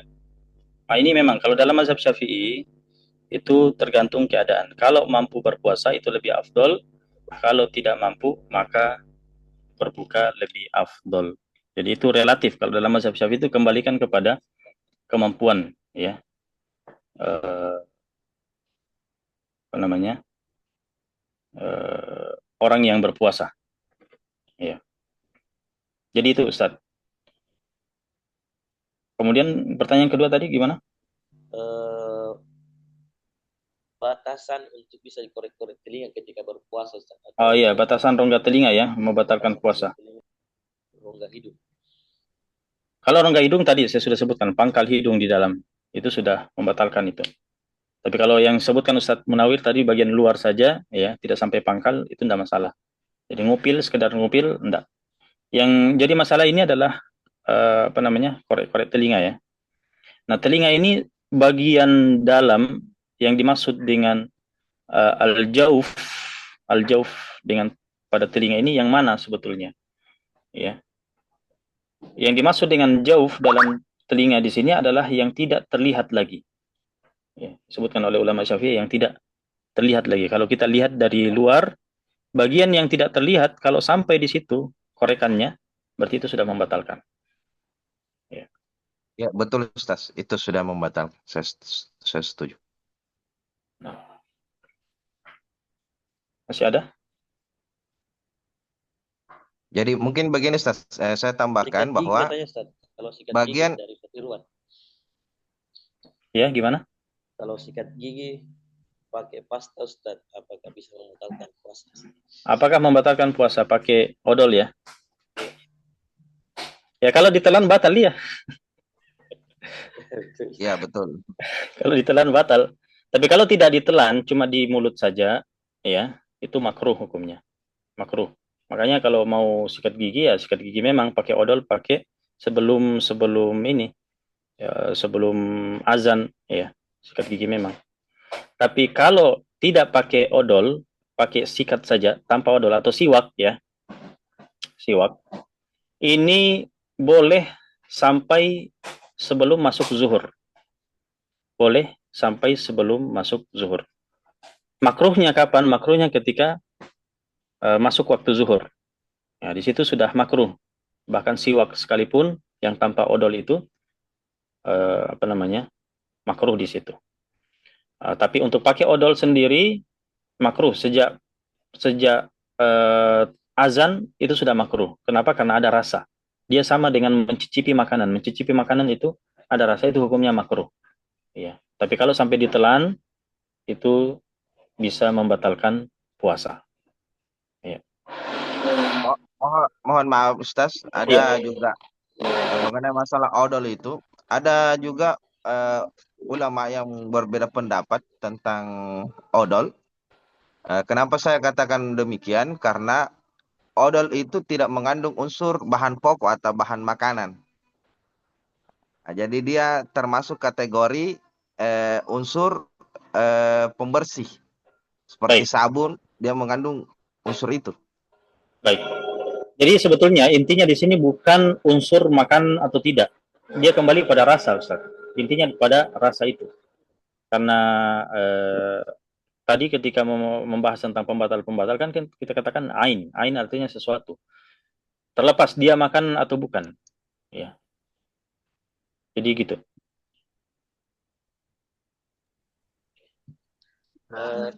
Saya punya pertanyaan kepada Ustaz Munawir ini. Karena beliau ini ahli medis ini. Kita bersyukur ini. Di tengah-tengah kita ada kesehatan. Di sini ini moderator. Alhamdulillah. Silakan. Iya, Ustaz. Ya, silakan. Ada itu kasus klasik sampai modern itu namanya, ada tuh asma. Apa namanya tuh? Inhaler. Ya. Yang disempro-sempro itu. Ada ya, Ya, Ustaz ya. Munawir ya. Apa lagi namanya? Cocok ya. Yang disempro-sempro inhaler ya. Namanya ya. Inhaler. Bagi yang Inhaler, asma itu. inhaler, Inhaler ya. inhaler. Saya lihat itu pendapat yang klasik, ada yang mengatakan ya itu betul ya karena tadi jawab ya membatalkan. Tetapi ada lagi pendapat medis yang modern itu karena beda masuknya makanan, bahwa betul ke tenggorokan tetapi kalau makanan ke lambung. Nah, tapi kalau Ya, inhaler, orang yang paham itu pasti kan ini masalah pernapasan ya, berarti ke ya, paru-parunya. Jadi bukan ke ya, lambungnya. Kalau betul. lambungnya kenyang, ya kenyang, Ya, ya, apapun itu betul. ke lambungnya kenyang. Kemudian kalau inhaler ya ke paru-paru, berarti tidak kenyang. Eh, tadi Ya. kedekatan obat, di satu sisi obat, di satu sisi masuk di rongga. Bagaimana itu Ustaz Munawir? Tabe. Baik, saya terima kasih. Nah, ini kita apa namanya berbagi ilmu saja tentang kesehatan.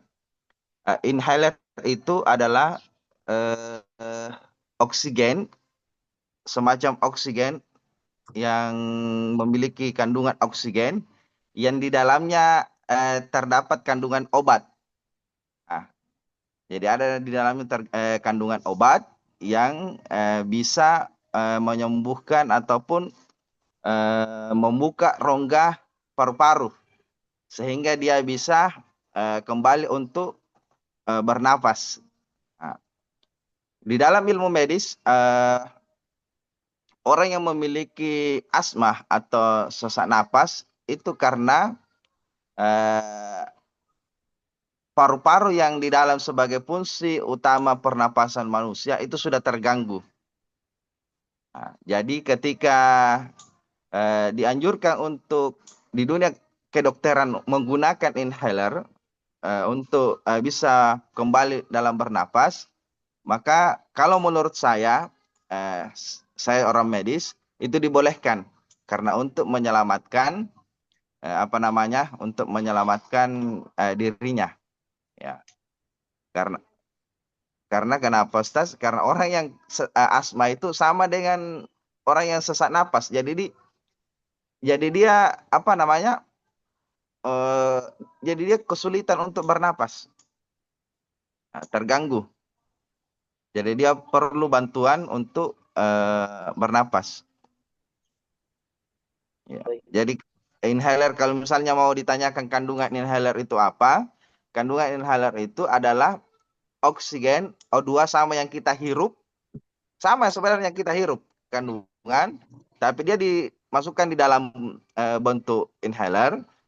Dan ditambahkan di dalamnya obat-obatan. Nah, seperti itu. Bagaimana begitu Ustaz Ayub? Silakan Ustaz Ayub dikaji. Jadi gini ya. Kan tadi kita menyebutkan dalam pembahasan pembatal-pembatal itu kan kita bahasanya adalah ain, ya. Bahasanya adalah ain. Ain tadi kayaknya saya terjemahkan juga agak kurang tepat kalau saya katakan sesuatu ya. Karena udara pun sesuatu sebetulnya.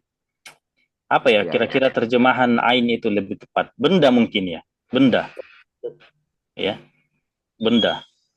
Kalau kita lihat perkataan Syekh Zakaria Al-Ansari, Syekhul Islam Zakaria Al-Ansari dalam Fathul Wahhab, beliau mengatakan tarku wusuli ainin la rihin wala ta'min min zahirin fi manfadin maftuh. Ya, jadi rukun kedua kata beliau di sini adalah meninggalkan sampainya ain Ya, ain ini kalau kita katakan benda tadi, la rihin, tidak termasuk rih. Rih artinya angin ya, atau udara, atau aroma termasuk ya, aroma. Ya, la rihin wala ta'min, termasuk apa namanya? Rasa ya. Berarti Nah, tidak batal rokok itu, Ustaz. Makanya kalau di Turki itu saya lihat tidak batal rokok. rokok Apakah asli. dia Hanafinya kah atau apanya? Atau Hmm, fatwanya mereka? Iya, kalau di bulan Ramadan itu umroh, orang-orang Turki itu tetap merokok itu. Nah, gitu ya. bagaimana? Mm-mm. Mungkin beda dalam memaknai asap itu apakah ain atau bukan. Ya, Mm-mm, kalau dalam gitu. mazhab Syafi'i mereka Mm. memaknai asap itu sebagai ain. Iya. Jadi kalau kembali kepada apa tadi yang dihirup itu, inhaler itu, kalau kita katakan dia adalah rih, udara, angin atau aroma, berarti tidak membatalkan. Ya. Iya, iya. Sehingga di sini ada pertanyaan tentang aromaterapi. Aromaterapi sama tadi kita katakan dia masuk kategori rih, rih, Berarti parfum. kesimpulannya begini, Ustaz. Zat itu dalam ilmiah ada tiga. Zat Ya, padat, zat cair, dan zat gas. gas ya. Dia kira-kira Ah, gas zat, sih. ya, ya kan zat cair kan minuman. Zat Hmm, padat itu makanan. Nah, rih itu tadi ya zat gas. gas Begitu kalau betul. Ustaz Munawir. Ah, terbagi tiga ya. Aku lupa Ya, emang betul, kapan betul. pelajaran SMP aja ini. Aku lupa ya. Begitu kapan kurang lebih. Ya. Masya Allah. Syukran, Ustaz. Betul, betul. Masih ada Jadi pertanyaan? Ah, kalau terjemahan ain itu ya dua ya, benda padat, benda cair gitu ya. Ain. Berarti kalau eh, aromaterapi tadi Ustaz Rahmat. sama dia masuk dalam kategori rih, Hmm. rih. Ini ini ini ini adalah apa namanya? Ini adalah oksigen, bentuknya seperti ini, ya.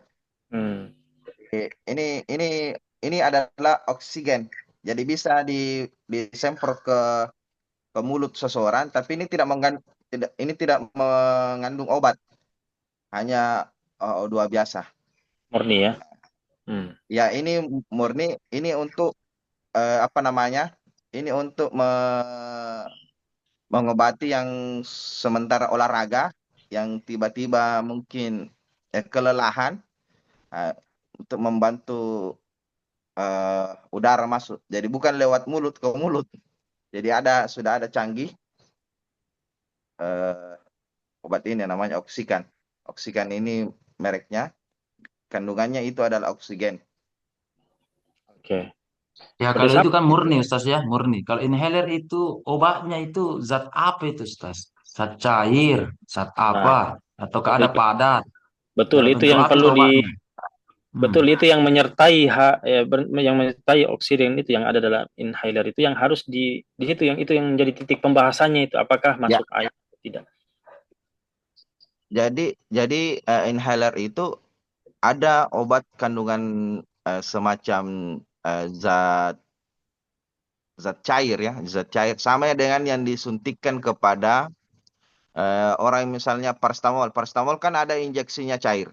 Nah, cair itu disuntikkan ke dalam tubuh, itu juga tidak, karena faktor demam itu juga tidak membatalkan apabila tidak melalui semacam cairan infus tadi yang mengandung eh, gula dan asam amino atau natrium klorida. Nah, itu semua.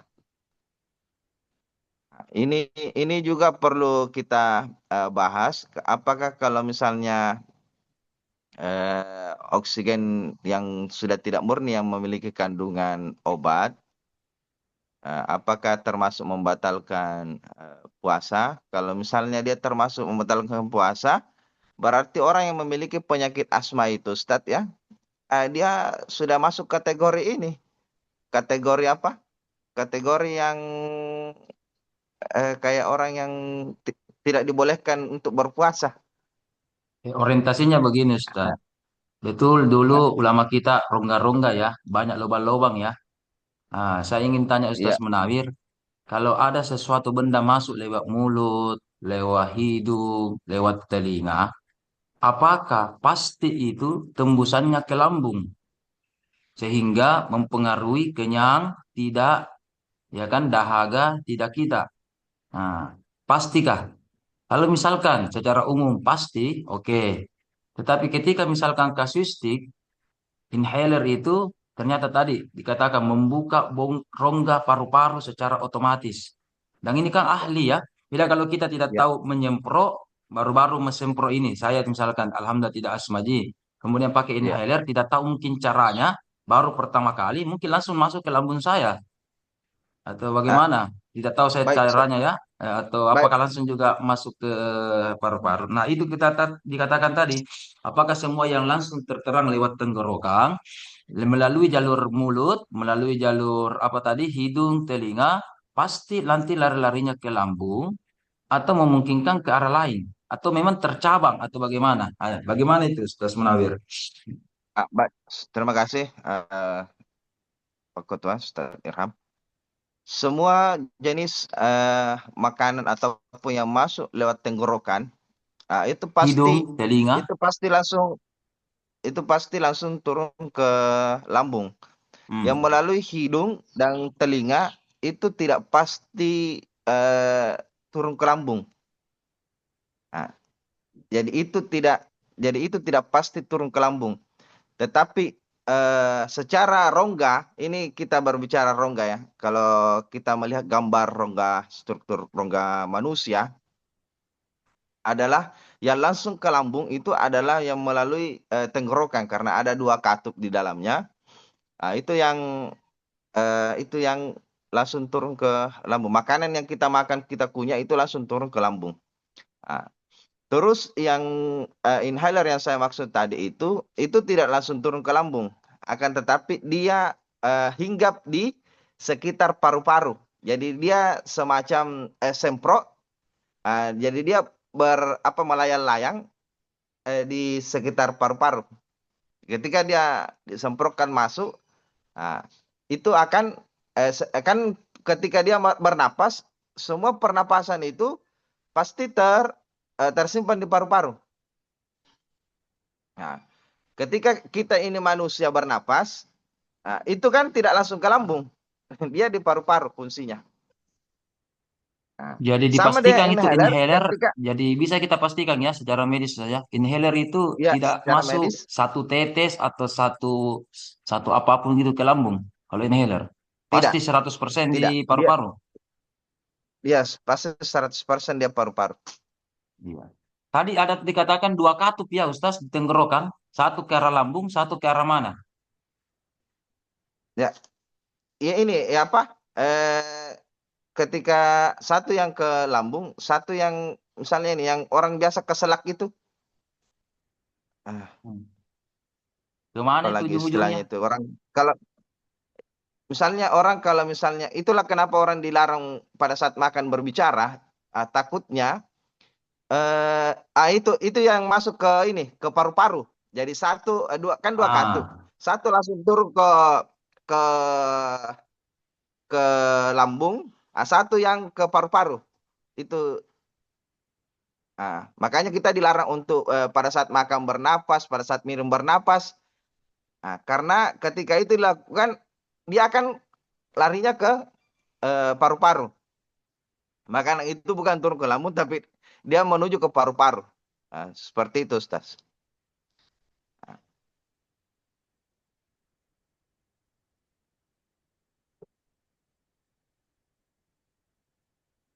Ada lagi, Ustaz?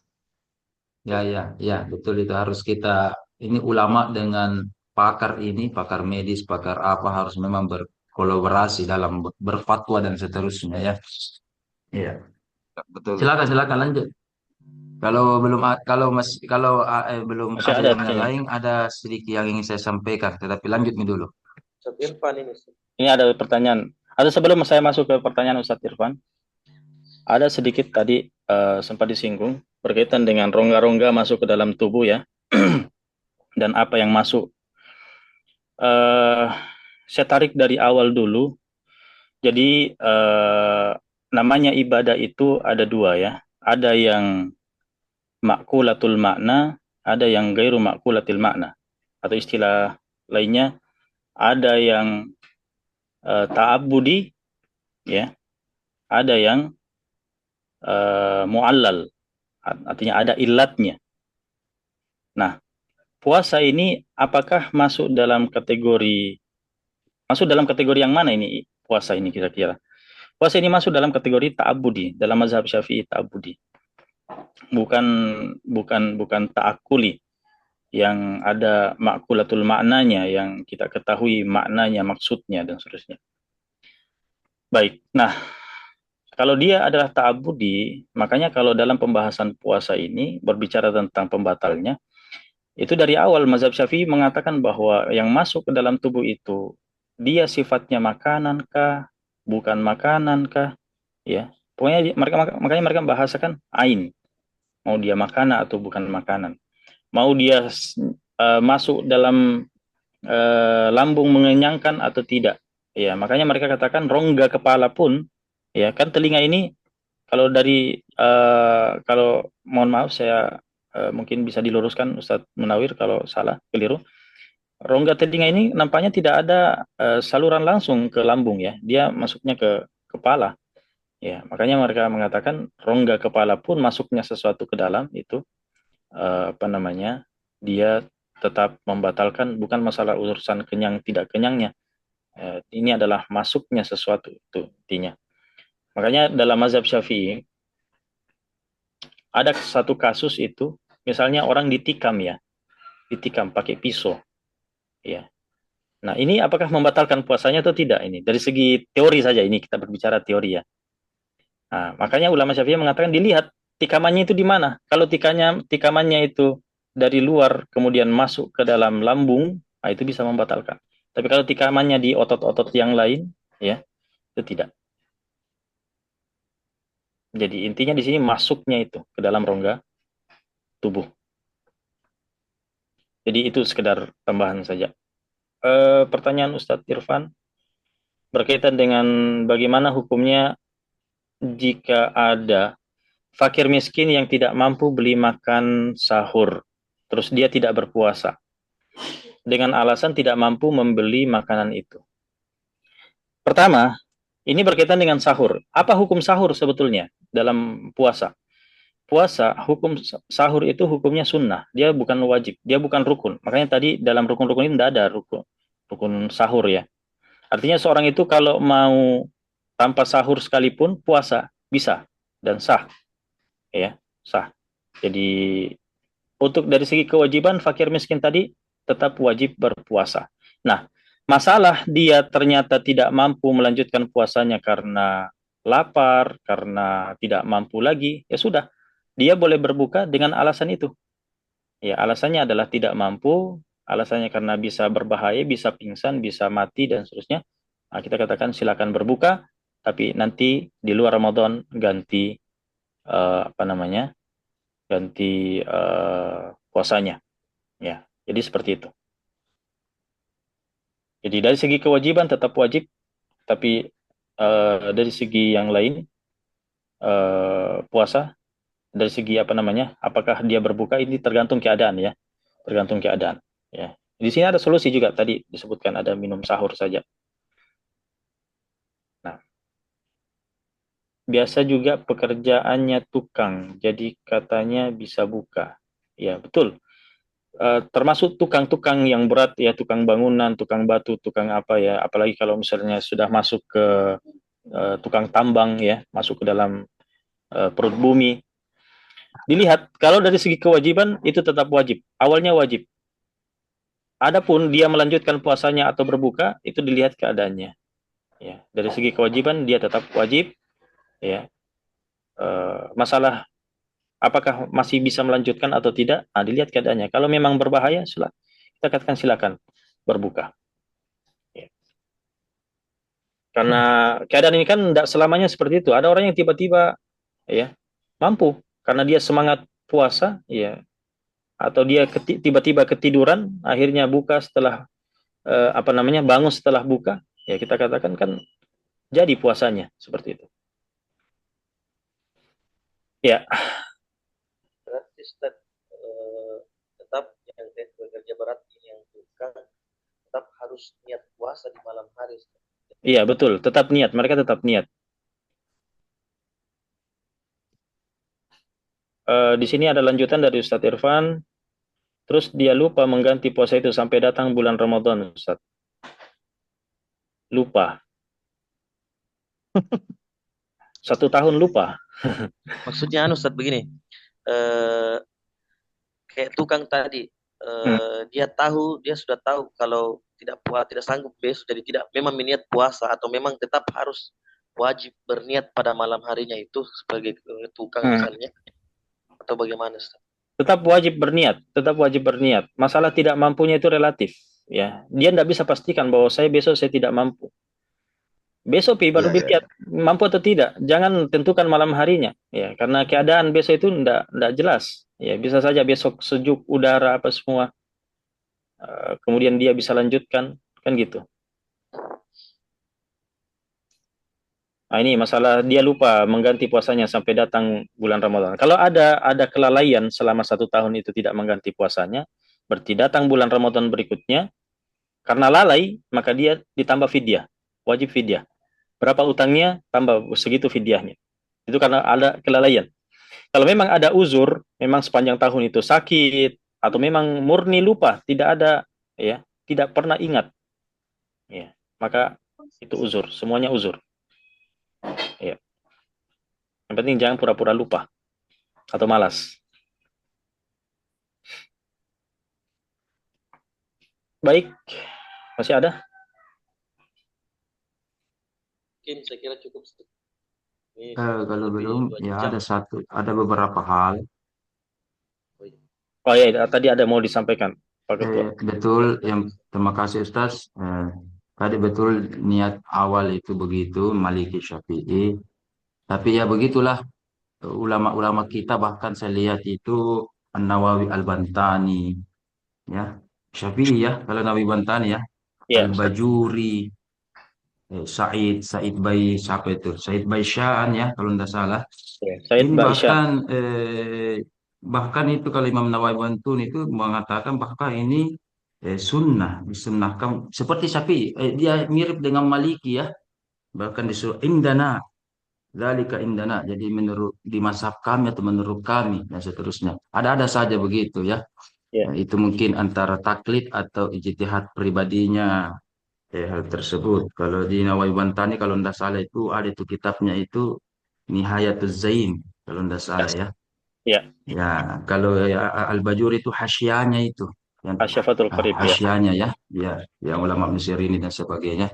Ya, tidak apa-apa dan seterusnya ya. Di satu sisi kita Maliki, tapi ada juga kita pentolan kita ini kalau tidak salah tiga ini minimal ya. Dan entahlah atau ada yang lain. Ya, ya. Bahkan dia mengatakan juga indana ini sunnah menurut kita di sini. Tapi ini ya berkembang ya. Jadi istilahnya Eh, pilihan, mohon maaf, pilihan. Ustaz, ini masalah apa ya? Itu tadi niat niat awal Ramadan langsung full Ah, satu yang bulan. yang sama Maliki itu ya. Hmm. Iya sama full. Iya. Kalau kan Syafi'i kan per hari. Walaupun tadi Ya, betul ada bahasa taklid, ada bahkan seperti Nawawi dalam tadi jangankan taklid, sunnah menurut dia. Lebih disunnahkan itu kalau di awal dan seterusnya. betul betul. Penggabungan ya dan Anjuran, seterusnya. ya. Tapi tidak apa-apa lah, relatif itu, relatif. Ya, betul lebih aman memang kalau kita pakai bisa dua-duanya ya. Nah, Ya, lebih mantap. Oke. Kemudian tadi imsak betul kurang lebih 15 menit ya. Dalam hadis itu memang indikatornya itu beberapa ayat itu. dua lima puluh puluh. 30 saya lupa berapa ayat itu. Memang kurang lebih 15 menit kalau kita tidak panjang, tidak tapi masalahnya begini semua teman-teman dai yang saya hormati. Kalau tidak salah, kami pernah beberapa tahun yang lalu, sudah lama ini ya, dalam penentuan jadwal sholat di Indonesia, ya, itu kurang lebih 5-7 menit atau bahkan sampai 10 menit itu dikasih lewat sebenarnya sedikit. Dikasih Hmm. lewat, dikasih lewat. Misalkan asar, jangan dulu yang aneh ya, asar, zuhur. Kenapa ulama kita mengatakan ya ini fatwa ulama kita ini yang Indonesia ya. Kalau misalkan pas-pas sekali, pas-pas sekali, pas-pas sekali. Siapa tahu belum masuk waktu, ya kan? Lebih baik lewat sekitar 3-5 menit atau 7 menit, ya baru kita sholat, barulah azan, ya kan? Betul. Dan walaupun banyak perbedaan-perbedaan cara perhitungan apa dan sebagainya. Jadi Betul. jadwal sholat sepanjang tahun yang beredar itu ya kurang lebih itu 3, 5, 7 menit. Harusnya Ulang. dari anunya yang hitungan-hitungan kasarnya, gitu. Nah, kalau imsak, imsak misalkan, betul. Makanya ulama Indonesia karena ini dipakai rumus, entahlah kalau di Saudi, di Mesir, apakah mereka itu pas-pas memang, ya pas-pas atau beda beda 2 detik atau 3 detik saja. Nah, masalahnya kalau kita ijtihad ulama-ulama kita di sini kemarin-kemarin itu dalam membuat, ya kasih lewat beberapa menit. Nah, makanya dia katakan, ya imsak itu ya 10 menit lah. 10 menit. Kalau misalkan patokannya begitu, boleh saja imsak kita ya sekitar 20 menit dari azan. Ya, atau 25 menit atau setengah jam dari azan dan seterusnya. Tapi lebih lanjut nanti bagus kalau ini ada mungkin lebih kajiannya lebih dalam ya dan sebagainya. Kang, patokannya bukan masalah hitungan-hitungan. Yang penting kan azan atau masuk waktu. Kan masing-masing waktu sholat kan ada tanda-tandanya ya. Nah, dan seterusnya. Eh, saya rasa itu saja dulu untuk sementara. Dan Pertingkat. alhamdulillah bisa kita Ustaz. tingkatkan ini. Bagaimana kalau Ramadan ini? Apakah kita ada kajian begini Ustaz atau tidak? Itu sebenarnya yang ingin poin yang saya sampaikan. Silakan. Saya kembalikan kepada PW atau moderator, pemateri dan seterusnya. Terima kasih banyak. Terima kasih Ustaz atas penyampaiannya. Kami menunggu tanggapan dari teman-teman yang lain, khususnya PW sebagai pelaksana, ketua dan bidang dan Ustaz Yusran. Bagaimana masukan dari Pak Ketua ini? Apakah tetap ada kajian? Kurang jelas suara tak Ustaz Yusuf? Kasih dekat-dekat mic tak? Tes tes. Ya.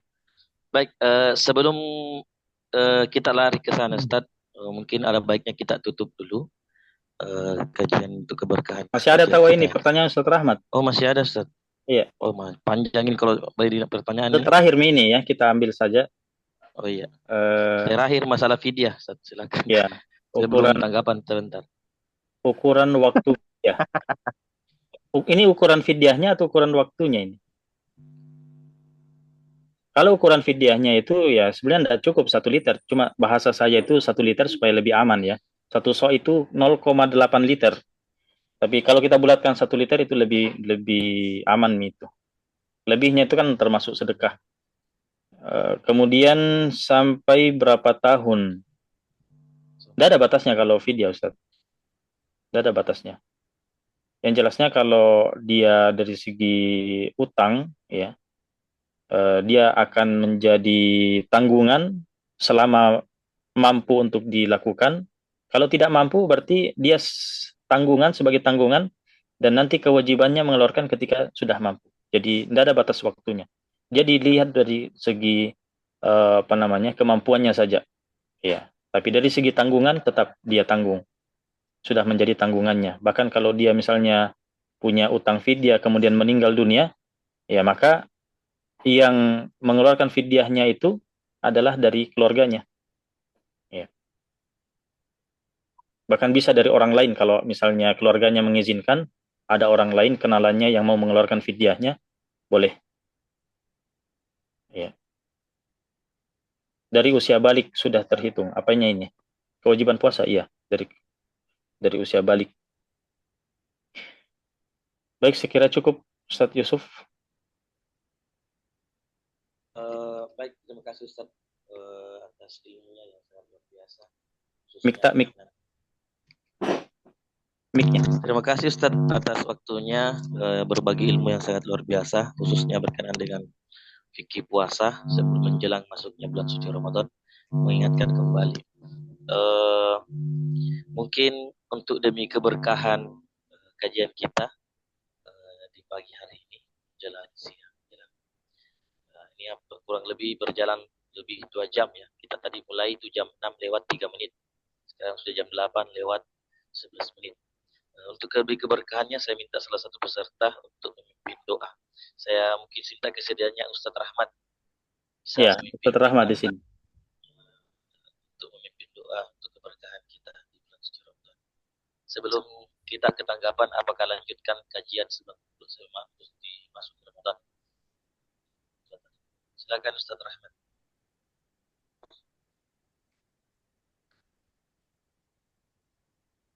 Dia pakai songkoi dulu ini.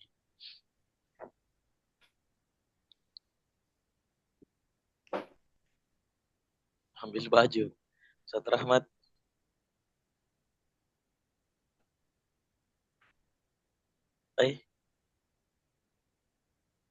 Hilang.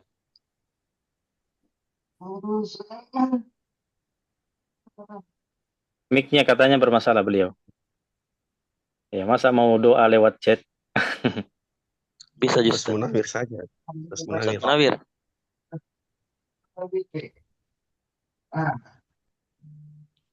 Ya. Mana Ustaz Rahmat? Bisa Ustaz mewakili Ustaz Munawir, Ustaz pimpin doa.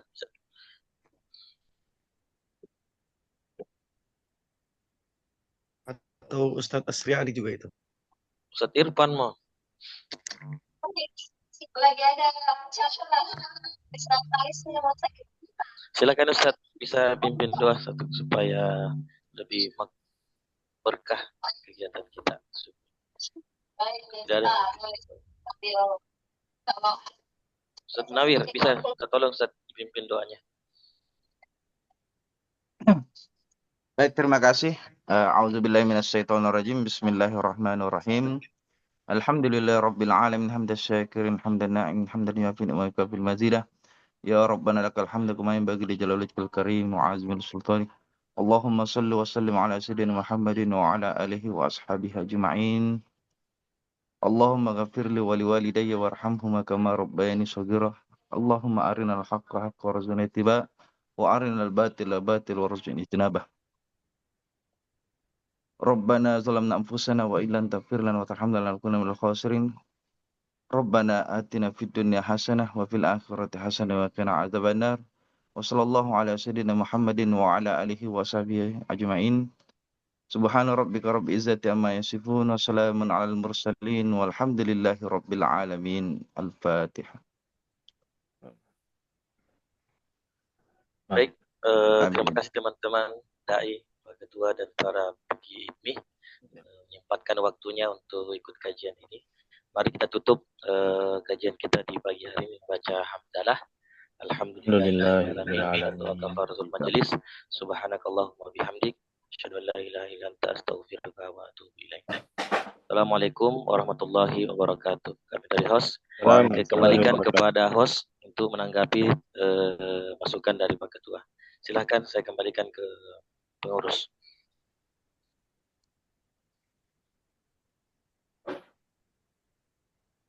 Ambil kopi Sudah dulu ini ya? itu. Kiai. Ustadz Yusron kayaknya beliau tadi apa namanya? Safar. Iya. Sudah Beliau ini Ustaz ya? lanjut perjalanan beliau. Ngopi dulu Ustaz. Ustadz Suwardi, Pak Ketua, Ketua PW, bagaimana?